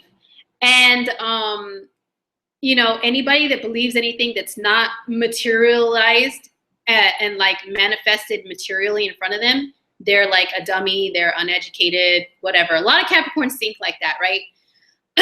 Excuse me. like if you just believe in things that, you know, and Capricorns are about tradition and what's always been there and how things have always been. Like my forefathers did this, and therefore like this is how I have to always keep doing things. And am I gone? Okay, somebody said the broadcast stopped. Am I here or not? Thank you guys in the chat for letting me know when it goes in and out. Okay. Okay, thank you guys. So back to Capricorn. Sorry. So Capricorns, what was I saying? Oh yeah. So you guys are very like what's always been done and what's always been in front of me is what I believe in. And you guys are going to be called towards, you know, believing in some things that are can't always be explained, but like finding the deeper meaning in things. Okay. Like finding the deeper meaning in things besides like from sources that are material, which is the second house. So some of my Cappies, same thing, like all the earth signs, you guys have to tap into more of your intuition and not just rely on like the material world to define everything and explain everything for you guys.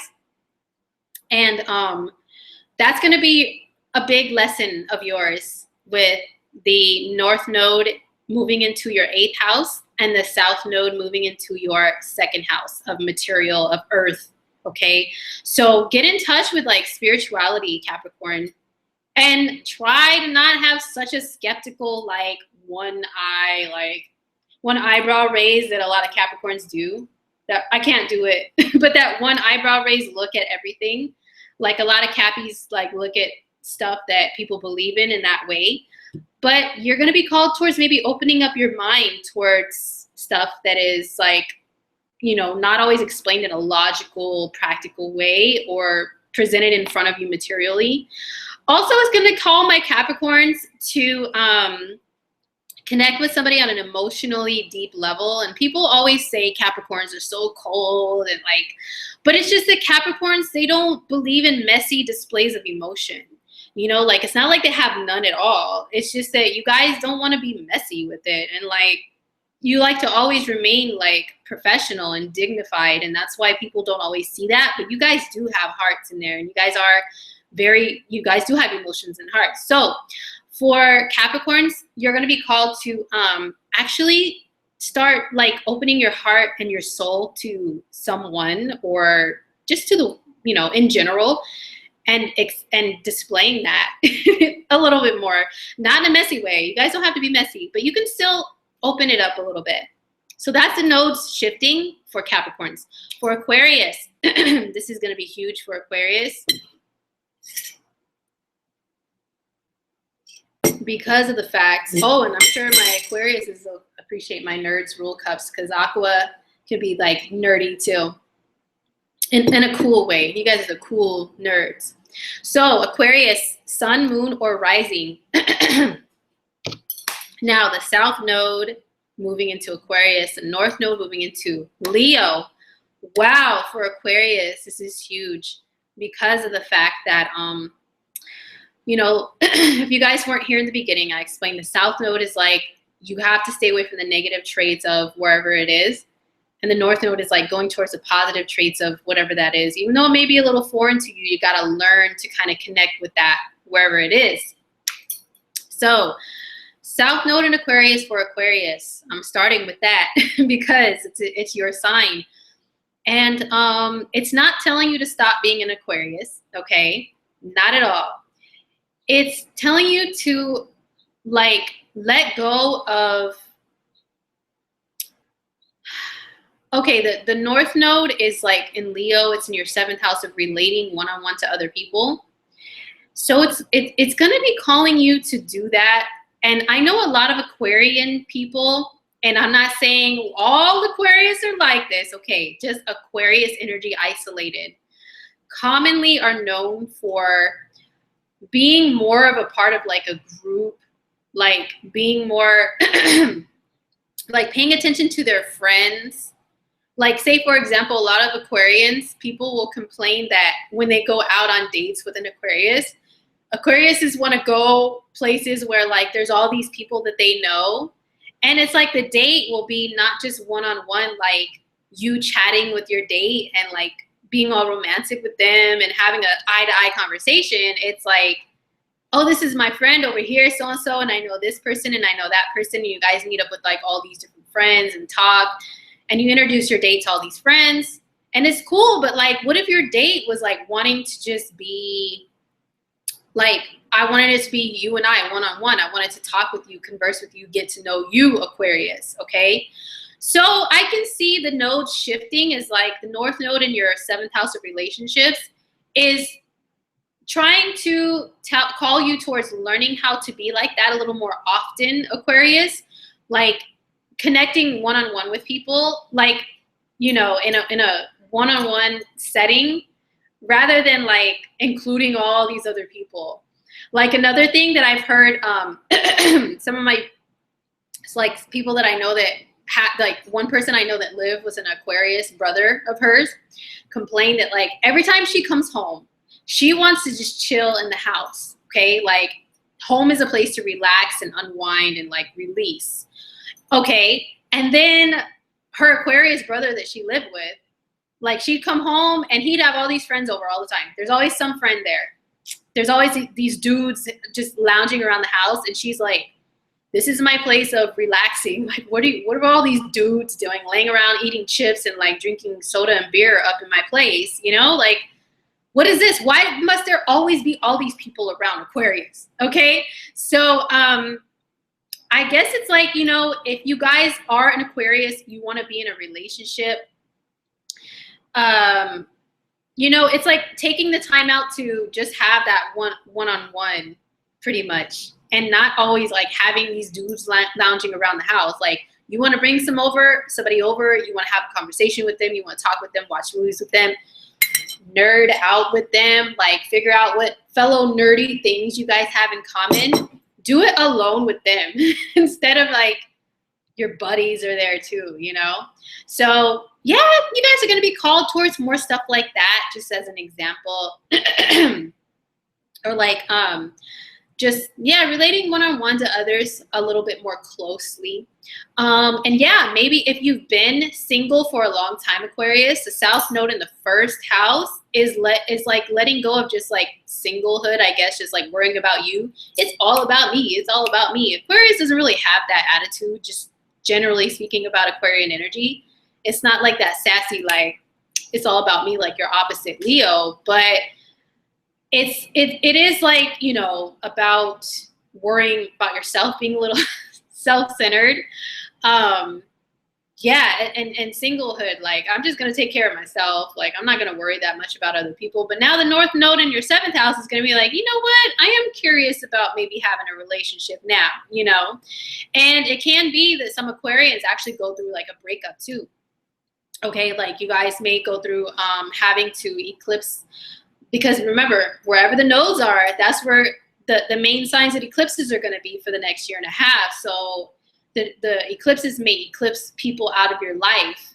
Like you guys may go through a breakup of somebody having to leave, but that's to welcome in somebody else with the North Node being your 7th, and maybe to welcome in a better relationship. Or even if some Aquarians, you guys still want to be single, it's still like learning about other people, like on a one-on-one level, and how to be a better person in a relationship whenever you decide to have one in the future, okay? Or if you're already in one, Aquarius, if you're in a relationship that's like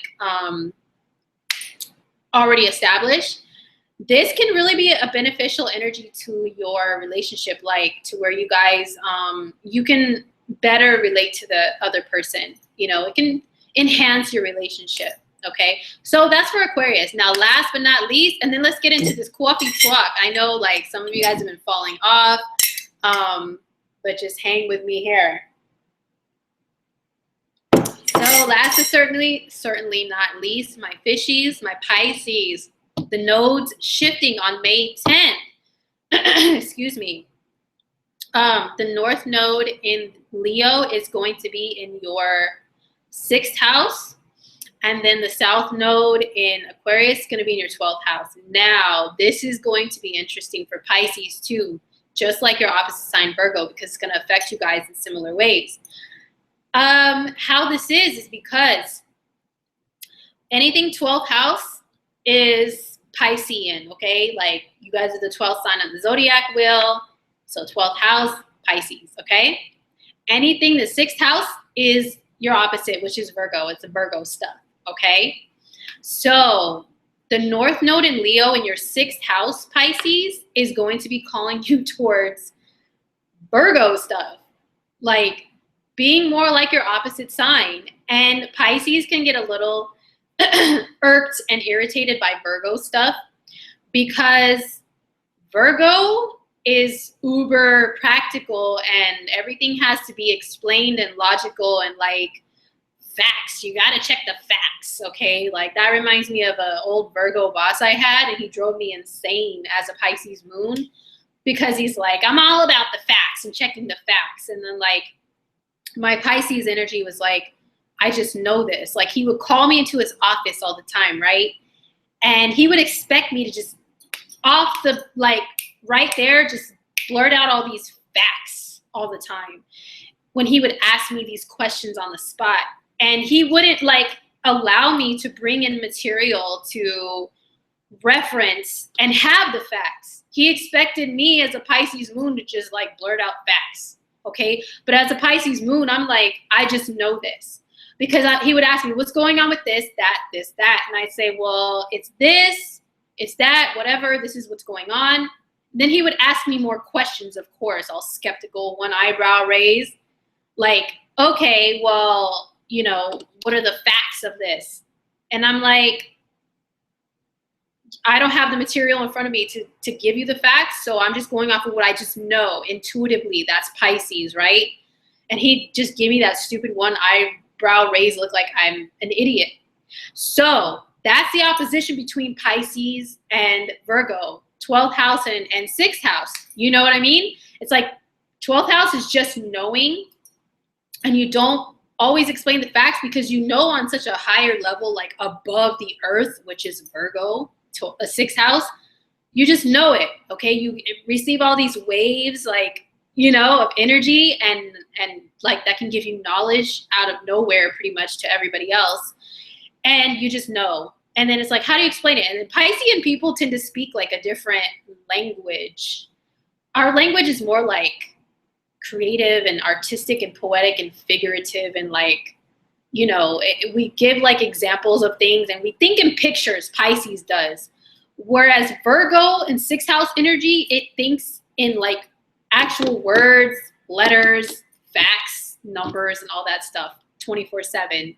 So we speak a different language. But guess what, Pisces? With the nodes shifting signs, Pisces are going to be called to be more like your opposite sign. You're going to have to check the facts with things. And I know how agitating that is for us. We like to just know, and we like other people to just know what we know, right? And not like question us to that. But we're going to be called to be a little bit more practical. I know Pisces, we're allergic to that shit. I mean, to that stuff. Oh my gosh. Beep, bleep, bleep, bleep, bleep. Sorry. Pisces people, we feel like we're allergic to all that logical 6th house Virgo stuff, but we're going to have to tap into that, you know? And also Pisces, on the negative side, tends to kind of float in outer space a lot, float in our own zone, just float there, you know, and just like accept whatever is around and just be so all accepting of things that we don't check the facts. And a lot of times that bites us in the butt, doesn't it, Pisces? It really does. Because it's like as much as we are intuitive, like, and we can intuitively pick up on stuff, there's a lot of times where we can be fooled on things because we don't check the facts. So guess what? The nodes shifting are going to call us to be more fact checkers like our Virgo opposites and to be more practical. And a lot of Pisces, I'm just going to be keeping it 100%. And I'm not just talking stuff about my fellow fishies. A lot of Pisces can be kind of lazy in a way and not really want to work, not really want to do anything, just kind of exist and float, and can play the victim role and can be like, woe is me and I'm drowning and I constantly need people to throw me a life raft. And that's how I get by in life.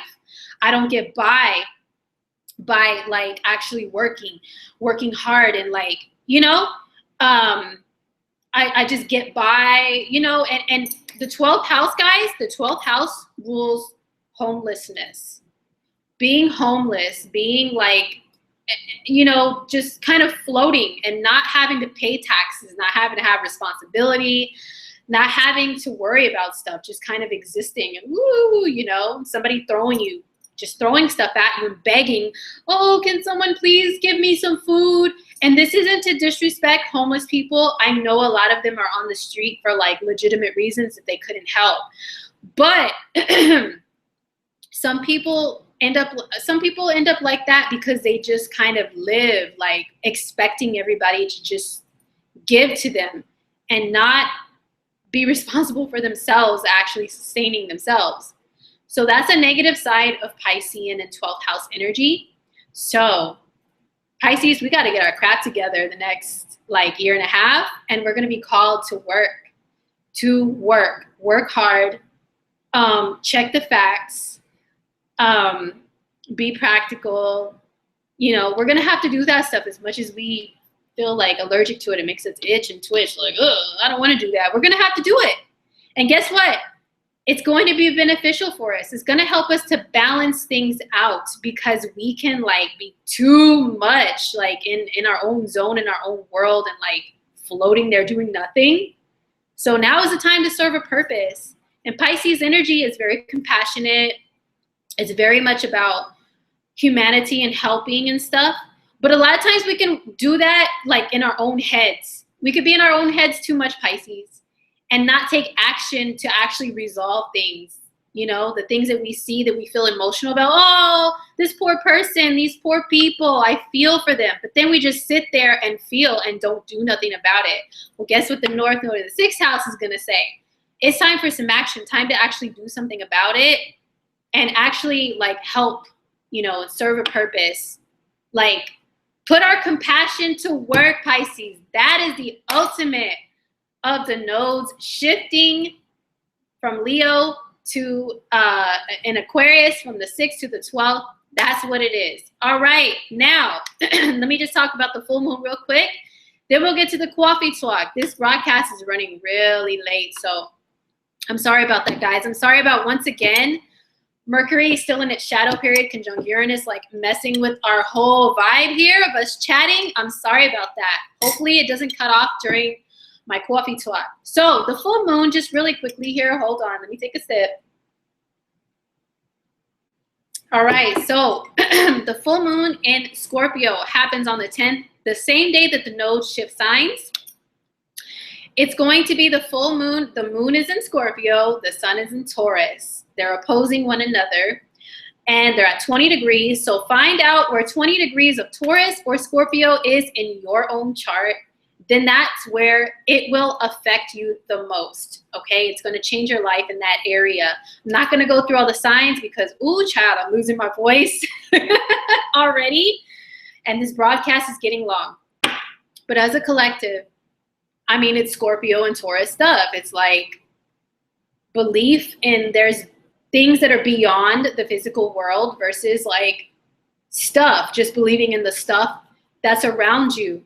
You know, believing in the physical world is the only thing you should believe in, the only thing that can provide for you. No, the opposite, which is Scorpio, is the unseen, you know, can provide for you too. And it's also lessons in people being codependent, all right? Codependent on others. The 8th house can be like being so dependent upon other people to provide for you. Like, you know, let me tell you guys something. I'm just gonna be honest. I always give that disclaimer. I'm just gonna be honest here. One of the negatives of Scorpio and the 8th house energy is being a moocher. You know what? Some people in other countries may not know what mooching means. Pretty much the slang term to mooch off of somebody, to leech off of someone, to latch onto them and drain them, to be an energy vampire, or like a person that drains another person's resources, okay? That means their time, their money, okay? That could be a negative of Scorpio and 8th house energy, okay? And then the opposite is Taurus, which is providing for oneself. So as a collective, that opposition with the full moon, there's going to be lessons there that we all as a collective have to learn. Tap more into the Scorpio, the positives of Scorpio. The positives of Scorpio are, you know, really diving into what's beneath the surface in a positive way, seeing what's beyond the physical world, okay? And then the Taurus, positivity, the physical world. What can it provide for you? But don't be wasteful and don't be draining, okay? So that's what I have to say about the full moon. It happens on May 10th.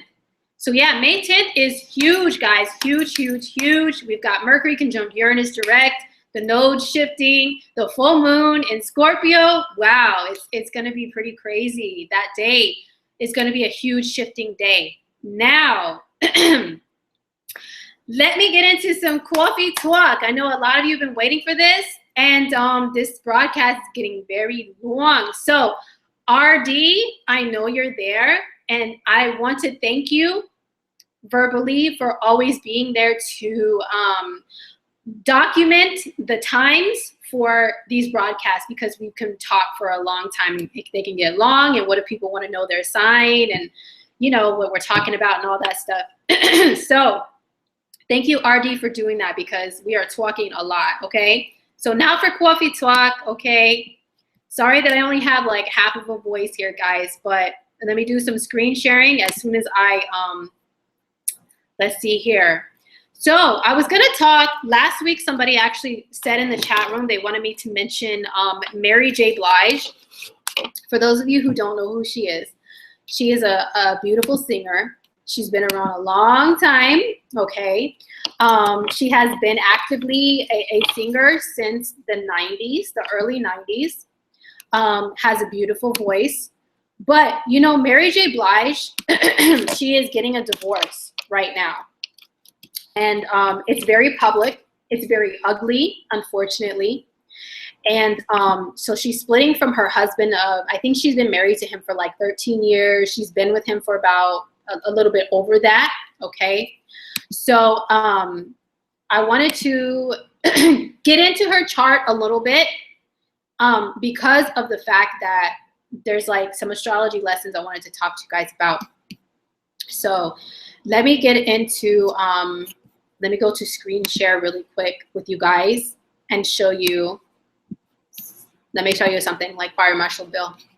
Let me show you something. Okay, can you guys see that? See my screen? Okay. So this is Mary J. Blige, for those who don't know. Beautiful lady, and her husband, I have some things to say about Mr. Ken Do. I don't even think Ken Do is the dude's real name, to be honest. I think his name is like something else. I forgot what they said his name is. His real name is something else, like boring, not even Ken Do. He just goes by that for whatever reason. But this dude is no good, okay? Let me tell you what he's doing to our Mary J. Blige, beautiful singer, okay?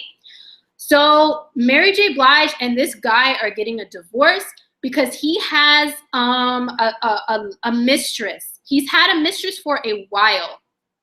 And where is her chart? I thought I had her chart up. Oh my gosh. Oh, I did, but then my computer messed up and I had to close it out. But this is them, okay? This is Mary J. Hold on, let me pull up her chart really quick, and then I'll go back to, well, here, I'll show you guys how I pull up charts. For those of you who like to look at, you know, you're curious about celebrities and their charts, this is what you do.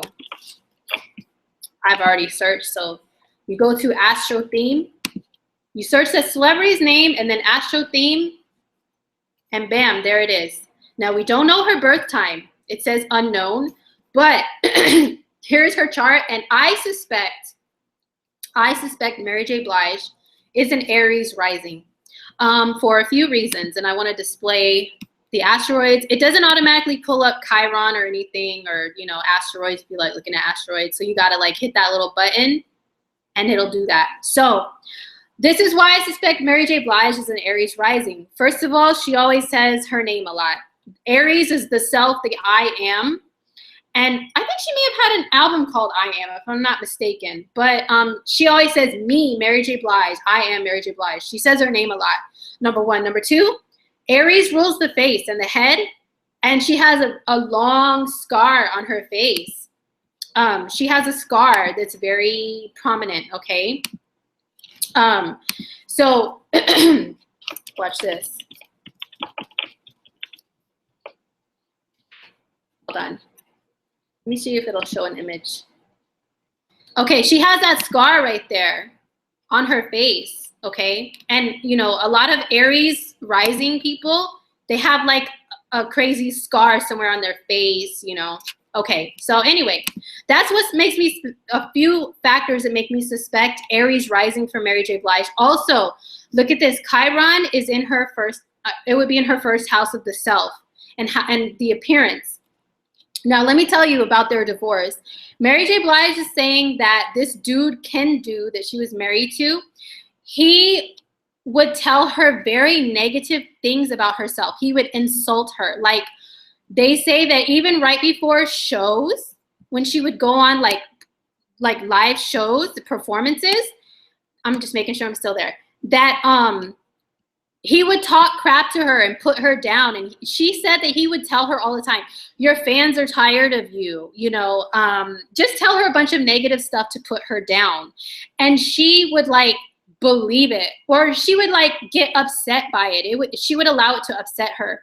And let me tell you something about Chiron, guys. This is the asteroid of the wounded healer. When it's in the first house of the self, the body, the appearance, these people, they can have a tendency to feel like they're not good enough. They don't look good enough. They're not good enough for anybody. And it can be very easy. It's a lifelong struggle for them to not allow other people to make them feel that way, okay? So that's why I suspect Aries rising, or at least Chiron, is very, very like pertinent in her chart, whatever her rising sign is, okay? So she's getting a divorce, and this dude is like trying to get her for all kinds of money for ridiculous reasons. I don't have his chart up here, guys, but he is a Leo. He's a Leo sun, okay?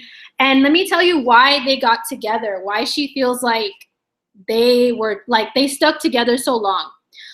Okay, this is the north node. It's not showing the south node, dang it. But yeah, her south node is at 23 degrees of Leo. His sun is 21 degrees of Leo. Whenever somebody's north or south node is in a sign, and then another person's like major planets, like their sun, their moon, or Venus or something, even their ascendant or descendant, connect at around the same degree as someone else's nodes, that's a karmic point where they feel like this person is destined to be in my life for some reason. So that's why she held on for so long to this relationship. Now listen to this. This is the money part here. Venus rules money, right? And for a female, it's also like your femininity, how you feel about yourself and your femininity and your beauty and all that good stuff, right? She has Venus conjunct Neptune. Now, the good part of that is like you could be a very dreamy romantic that allows yourself to lose yourself in another person and be very like compassionate and loving and just freely give to another person. Selflessly, okay? That's the good part of Venus and Neptune together. The bad parts are, well, especially being a Sagittarius, spending a lot of money recklessly, okay? Venus money, Neptune can rule losses, okay? Just losing things like dissolvement and saying, I don't know where it went. I don't know where that money went. I wasn't paying attention. I was just having a good time, being reckless, which is Sagittarius, you know, just throwing it in the air, whatever. She allowed her husband was, excuse me, her husband slash manager, okay? So her husband was her manager and managing her money. And she found out that, first of all, she was losing so much money. Like he was mismanaging her money. Second of all, he was spending money on another female, on his mistress. I think she said for like 7 years or something. For several years, she found out he's had this other side chick and been blowing money. In their court documents, it even says he spent like over $400,000 on this side piece, okay? So that's her loss of money.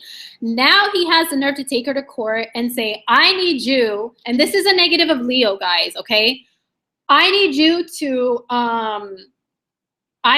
to like pay for my mom, my kids that aren't even yours. Like, I need you to, you know, pay for us. I need you to give me alimony for my needs. Like, the negative side of Leo is they feel entitled. They feel like a king or a queen. And so, you know, that's why he's like demanding all this money. And it's like outrageous and ridiculous, right? Like, yo, she's the one that did all this performing, all this, you know, all the years of like all this art. It's hers, not his. He was her manager. He helped, but still, his Leo butt is like, I am the king and I need like all this money to support like my needs. Me, my. Poor Mary. Mary's a Cancer moon. Cancer moons are so giving and loving, especially when it comes to family. She helped take care of the kids that were not even his, okay? And now he's taking advantage of her Cancer moon by saying, oh, well, you love these kids. You were a part of their lives, even though you're not their biological mom. I need you to give me spousal support, child support for them. Poor Mary is like, this dude is draining her Venus and Neptune of her money, okay? Very, very sad. It's ridiculously sad. Very ridiculous. So I just wanted to, sorry about that. I just wanted to show you guys that real quick because it's really a lesson. And if you have Venus and Neptune in a conjunction or in a rough aspect, like an opposition, any of that stuff, Venus and Neptune together, or like aspecting each other, you know, it can be, it has its positives, but you have to watch out for people like, you know, taking advantage of you. And, you know, don't forget Neptune rules. Putting the rose-colored glasses on, like putting a fog over somebody and their like wrongdoings and stuff, and just seeing them as, oh, they're this beautiful person, they're lovely, they're great, and not even like paying attention, just trusting, putting full trust in what you don't even see. That's Neptune, okay? So she put full trust in him. That is so sad. So sad. I feel bad for her. I'm sure she's not like completely this innocent angel, okay? I'm sure she blew some of her money too, having Venus and Neptune in Sagittarius. That's just being like, woo, throwing it in the air. And Mary, if you guys know Mary, she always looks nice. She always looks good. She loves to shop and just blow her money on looking good. And it's worth it. I mean, in my opinion, in my eyes, she always looks good. But still, yeah, that's why a lot of people make fun of her for doing this like KFC commercial, singing about chicken. Oh, this chicken, fresh chicken, something crazy like that, right? People make fun of her for that. But she had to do what she had to do because she was losing money. You know what I mean? Okay, so what I wanted to talk about next was very quickly, because I need some more tea, guys, because not just because I'm spilling the tea, but because I'm losing my voice. All right. Can you guys see me? I thought I stopped screen sharing. What's going on here?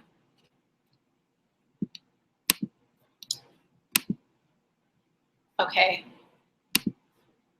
All right. So anyhow, I wanted to also get into, okay, maybe there's a lag here. Can you guys see me? Oh my gosh. Oh yeah. He will be having the North Node in Leo. This can-do guy. He's going to have the North Node in Leo on his sun, and he's going to feel like, I am the king. And she's going to have her reverse nodal return. Like Mary has the North Node in the later degree of Aquarius, South Node in the later degree of Leo. And when the nodes shift and they meet your nodes, whether it's the opposition or like the same sign and the same sign, a lot of times that can signify somebody being eclipsed out of your life or somebody being brought in. So Mary is very hurt right now. You know, she has Mars in Scorpio. She has a Cancer moon. She's got that water. She's very emotionally deep. But I think she is going to, she may give love a second chance once the nodes meet again, okay? Yeah, J-Lo made it through Venus retrograde with A-Rod. They were at the Met Gala looking nice. Okay, cool, right? Now, the last thing I'm going to talk about in the coffee part of this broadcast is I'm going to, okay, I went to a concert for my birthday a few days ago. I went to a concert. It was, oh my gosh, it was like, my Aquarian energy was like, oh my gosh, and my Scorpio energy was like going bonkers, like in a good way. Like, ah, I was so excited because I went to go see The Weeknd. For those of you who don't know who The Weeknd is, he is now very popular, but of course, as an Aquarian, not Aquarian, I'm a Uranian, I'm going to say I've been listening to him since his mixtapes were free online and he was so mysteriously hidden away, right? I discovered him first. I'm such a hipster, right? Of course, I got to say that. But now The Weeknd, he's very popular. He's on the radio. If you don't know who he is, check him out. I'll show you guys. For a while, he had this crazy hairdo. And let me do a screen share real quick. So for a while, he had like this crazy freaking hairdo, right? This is him, for those who don't know him. It's like, he's not like in my opinion, he's not the best looking dude. He's got a cute thing going on a little bit. He's got this crazy, he cut that tree trunk thing off his head though, guys. Now he looks like this. But anyway, he's a really good singer. A lot of people compare him to Michael Jackson. Some people are like, oh my God, he's trying to sound like Michael Jackson. No, actually, he has that same falsetto voice because I suspect The Weeknd to have some sixth house energy. And also, I suspect him to have a lot of Cancer or very strong moon energy, okay? I didn't get his chart up, but I saw The Weeknd. He was awesome. His concert was very like, he came out in the spaceship thing and they beamed him in and like he came up from under the ground, like beamed from a spaceship. It was awesome. I loved it. So Aquarian. He's an Aquarius sun. But it was like when I was there, I was like really channeling all his Scorpio moon vibes. He's a Scorpio moon. And it made me very curious about looking up his chart and also his relationship with Selena Gomez. Excuse me. I was looking up, I think he has an astro theme. Hold on. Weekend astro theme. Okay. We should have one for him. Cool. Okay. So we've got his. Yeah, here's The Weeknd.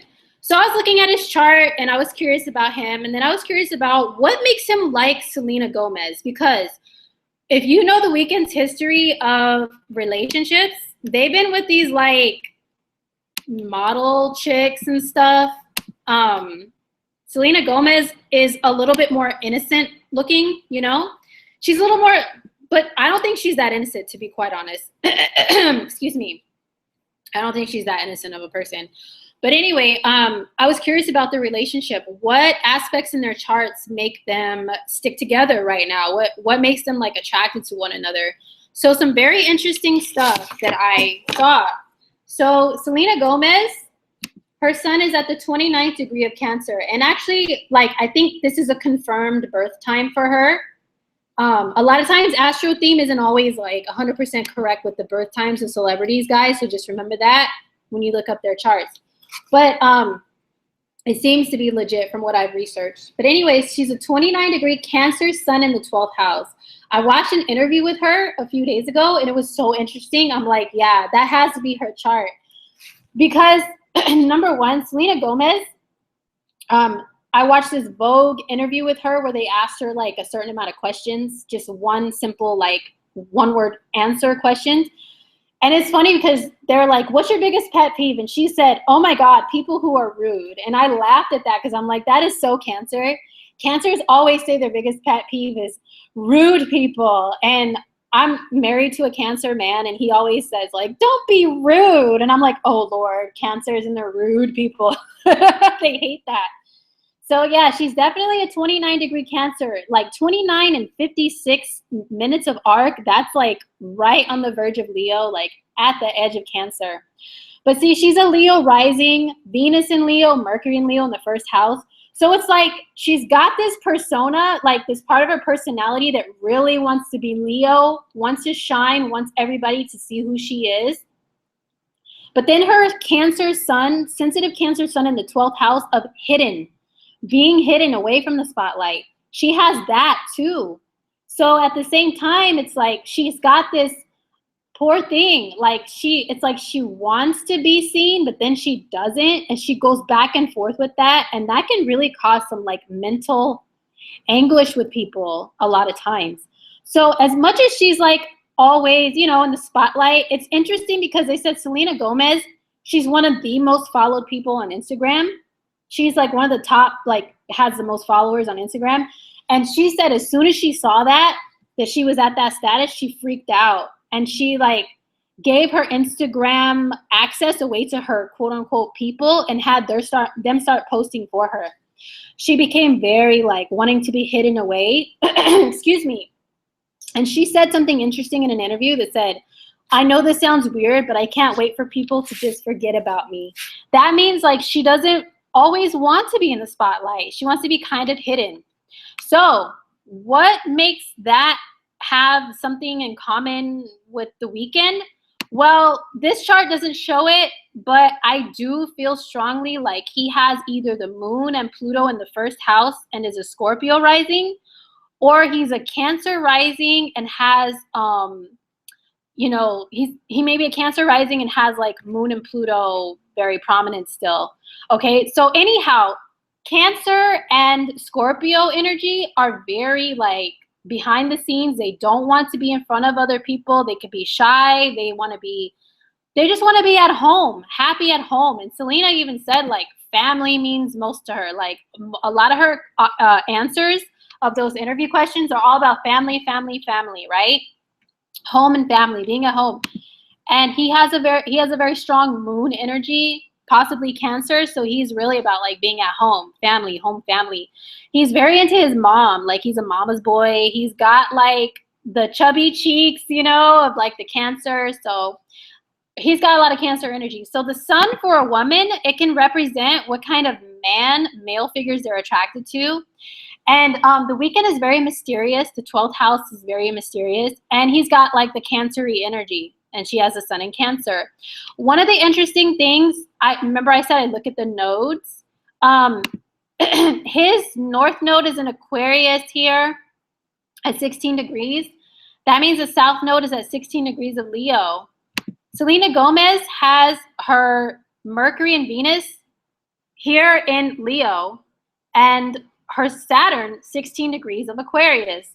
So his north and south node not only land in her first and seventh houses, but in close contact with some planets of hers. Okay, so they really feel like they are destined to be together for some reason in this lifetime. And, you know, they could be together to learn some life lessons together, or to just, I don't know, like not every relationship that's karmic, guys, is going to be like, oh my God, this is my soulmate, I have to be with them forever. But let me tell you something. When people have these node like contacts with the other person's planets, they feel that way. They feel like a soulmate, quote unquote, connection. Like we have to be together for some reason. And those type of relationships, when they break up, it can be very difficult.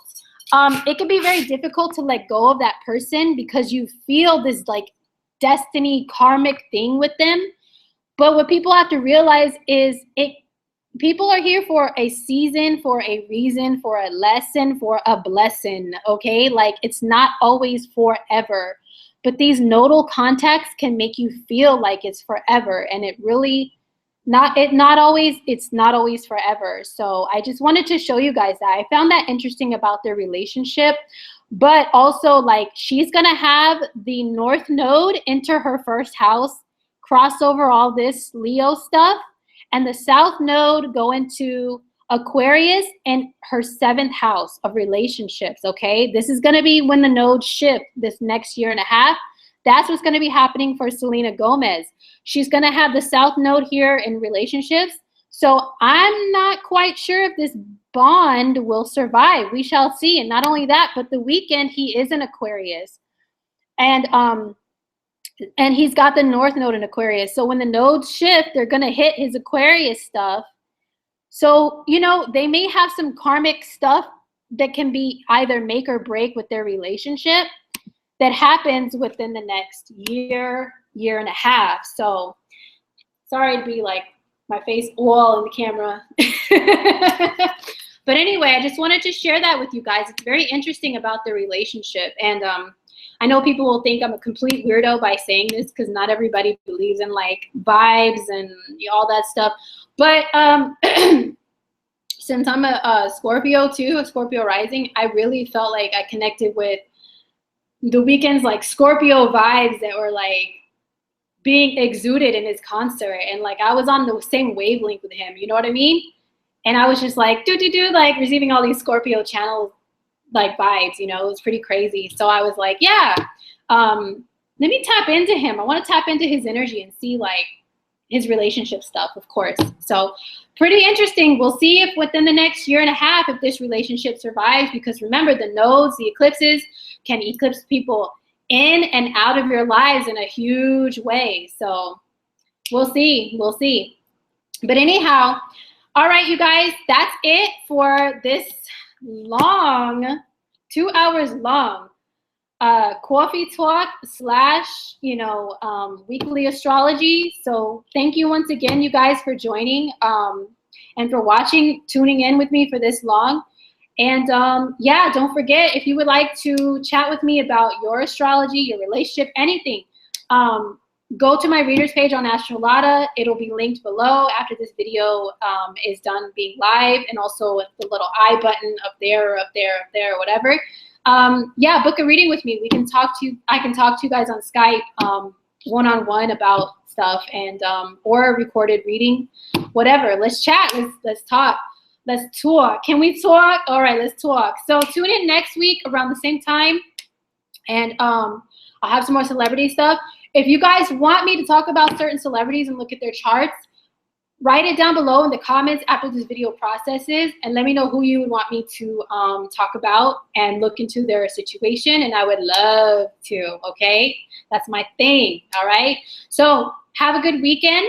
Have a great week. Many blessings to all of you guys. I hope these shifts that happened with this full moon, with the nodes, I really hope that they're positive for everybody. And even if they're not, just remember that it's lessons that are meant to happen, okay? And try to find the positive in them. The node shifts is going to be huge. So good luck to everybody. Thank you for watching. And I'll see you guys next week, hopefully with no more mercurial craziness of interruptions. So, all right, peace out, guys. Thank you. Love you guys.